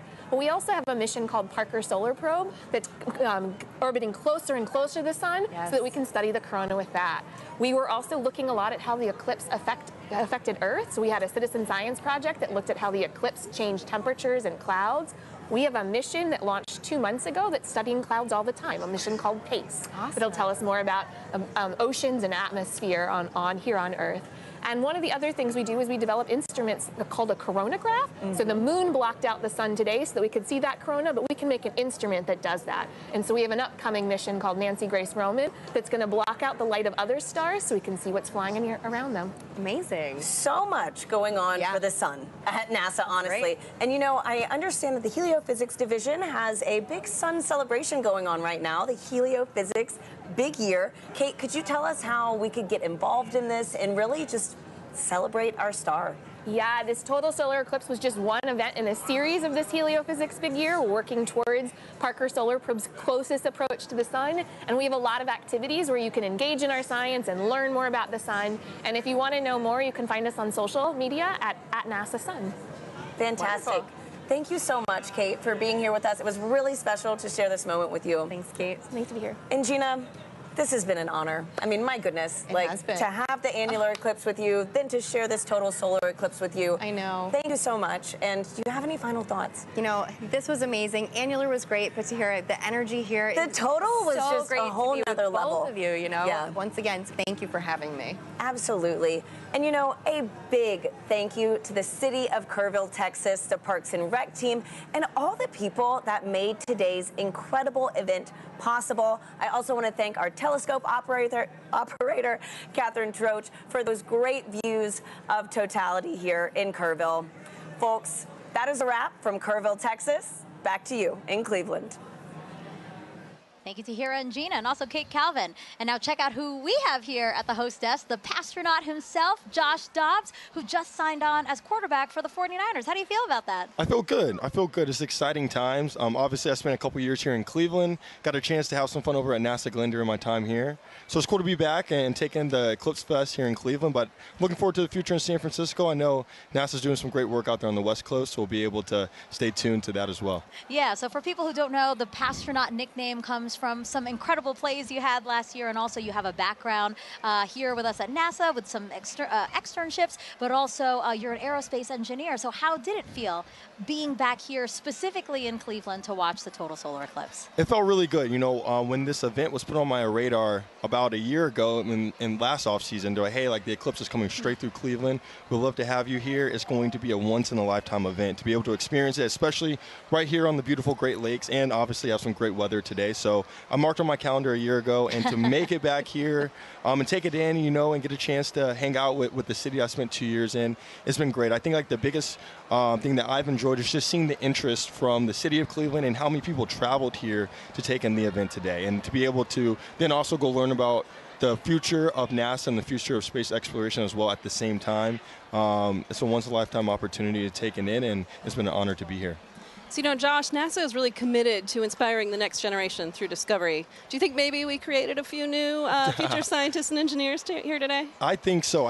There's a wealth of youth walking around here and taking in not only obviously the blow-ups and the displays outside, but also the Great Lakes Science Center inside, and just seeing the history of the space program. I think that gives them perspective. And so that's just like NASA, that's been my approach. I think the youth, obviously, is the next generation. They're going to have a tremendous impact on the world, and being able to inspire the youth out here and the youth across the country that if you have interest in STEM and also are really good at sports, you don't have to split your eggs into, you don't have to split up your eggs, right? Like you can go out, put all your eggs in both baskets and work hard to achieve those goals and dreams. Now, Josh, we have time for one other question. It's the most important question we're going to ask you. Okay. Who was the star today? Was it the sun, the moon, or the earth? Say the right thing, Josh. Say the right thing. Drum roll, drum roll. The star of the day was the moon. I gotta go with it. I gotta go with it. I gotta go with the moon. I agree. I do. All right. Well, I appreciate your honesty. Right. I appreciate your honesty, and I really appreciate you being here. Thank you so much, Josh, and it was great to have you here with us. Thank you guys for having me. All right. So we talked about this controversial but friendly competition. So actually, we asked you guys to vote. We have the results of that poll right now. Let us bring it up. Wow! Hey. All right, congrats, Sarah. Come on. Congrats. Thank you. Team Earth, Thank 26%. Team Sun, 26% as well. But Team Moon, 48%. Congrats, Team Moon. Go today. Team Moon. All right, again, thank you to everyone who participated. We were the real winners of today, though, those who got a show. But we're going to send it back over to Indianapolis for another really important interview. Thanks, Megan. We are back here in Indianapolis. It has been an incredible day, and it is not over yet. With me, I have Jake Bleacher, the Chief Exploration Scientist for NASA. Jake, welcome. I could not be happier to be here. How was that eclipse for you, really quickly? That was amazing. It's getting warm again. I still have my fleece on from when we were in Totality. That was incredible. Well, today has been all about the eclipse, all about the sun's light. And I want to pivot a little bit here because you're getting astronauts ready to go back to the moon, live and work there for the first time in 50 years. How the sunlight shines on the moon also very crucial to what we're trying to do there? Yeah, well, just like this eclipse, it's the celestial dance between the sun, the earth, and the moon. And when we go to the moon, we'll actually have instances of eclipses where the Earth will eclipse the sun. Wow. So it's something to think about. But we're really interested in the lighting in the South Pole. Our Artemis 3 mission will land astronauts at the South Pole. And there, because the moon has almost no axial tilt, the sun is always right along the horizon. Wow. And so high peaks have sunlight more than normal amounts of time, and low depressions have almost no sunlight or never see the sun. And so we think there might actually be water trapped there. Incredible. So one thing that we've talked a little bit about on the broadcast is space weather. And space weather is really important to understand, especially when it comes to the safety of our astronauts. Can you describe how the instruments Ursa and Hermes are actually helping keep our astronauts safe? Yeah, Ursa and Hermes are payloads, science instruments that we'll have on our Gateway. Gateway is going to be a station, a research station that orbits the moon, and astronauts can stop there on their way to the surface of the moon. And these payloads, or these science instruments, will be there to basically detect what the solar weather is like, what we call space weather. So that radiation that our astronauts will live in when they're actually there. So understanding your weather is the best way to be prepared for it. Absolutely. Well, you've given us a lot to be excited about. Jake, thank you for being here on this incredible day. I would not have missed it. Well, folks, that is all we have from Indianapolis. Thank you for joining us. It has been a wild ride, pun absolutely intended, and we've had an amazing time. So from all of us here, back to you guys. Thank you, Lauren. I did enjoy your pun. And now back here in Cleveland, we are joined by Jimmy Kenyon, director of NASA's Glenn Research Center. Thank you for joining us and for hosting us, really. Absolutely. Thanks for having us here. Well, so yeah, Glenn Research Center is right here in Cleveland, just down the road. The only NASA center in the Midwest, the only one in today's path of totality. Literally everything aligned for us to get a great show here. Absolutely. And it has been such a great show here. You could not have asked for better weather. And it's springtime in the Midwest. That's always a little bit of a debate, but you could not have asked for better weather. What a great outing. We're here with our partners at the Great Lakes Science Center, and which hosts our visitor center, so where the people are. And just a great opportunity to have everybody here and connect them with what we do. Yeah. Yeah, you hosted this wonderful 3-day event here and invited the community and all your visitors in to come and explore and learn a little bit about Glenn. Why was that important to you? It's important, but, well, as you know, having a total solar eclipse pass over your community is, for most people, a once-in-a-lifetime opportunity. But to have a total solar eclipse pass over a NASA community like Right. Cleveland. Right. That's even more rare. But what it does is it creates such a great opportunity to connect people with what we do. Everybody is here paying attention to our planet, paying attention to the moon and the sun and how all of these things work, our solar system and our universe. And that just gives us a great opportunity to say, this is what we do. Right. And connect people with that. And that's, you can't pass that kind of an opportunity up. Right, and speaking of all, like you said, the science, all this discovery that we're enabling today by the eclipse, you know, let's talk more about the science, you know. I know that nothing flies without Glenn. That's what you love to say, Jimmy. That's so right. Can you explain the center's critical role within NASA? At NASA, Glenn, we work on aircraft propulsion, spacecraft propulsion, power for both aircraft and spacecraft, communications. We also work on materials and testing in extreme environments, but our core competencies of power, propulsion, communications. No aircraft and no spacecraft flies without those three things, and they never will. And so NASA Glenn is literally part of virtually every NASA mission. Well, Jimmy, thank you so much. I really appreciate you being here and, again, hosting us. This was a wonderful event. I know so many people joined us here and really enjoyed it because we were watching. We were looking out at the crowd. Yeah. Lots of smiles. So Yeah. really, thank you so much, you and the Great Lakes Science Center. And thank you for being here and being part of this with us and really putting NASA and NASA Glenn on the map here for us. Thank you, Jimmy. you. Thanks so Thank you. much. Have a great day.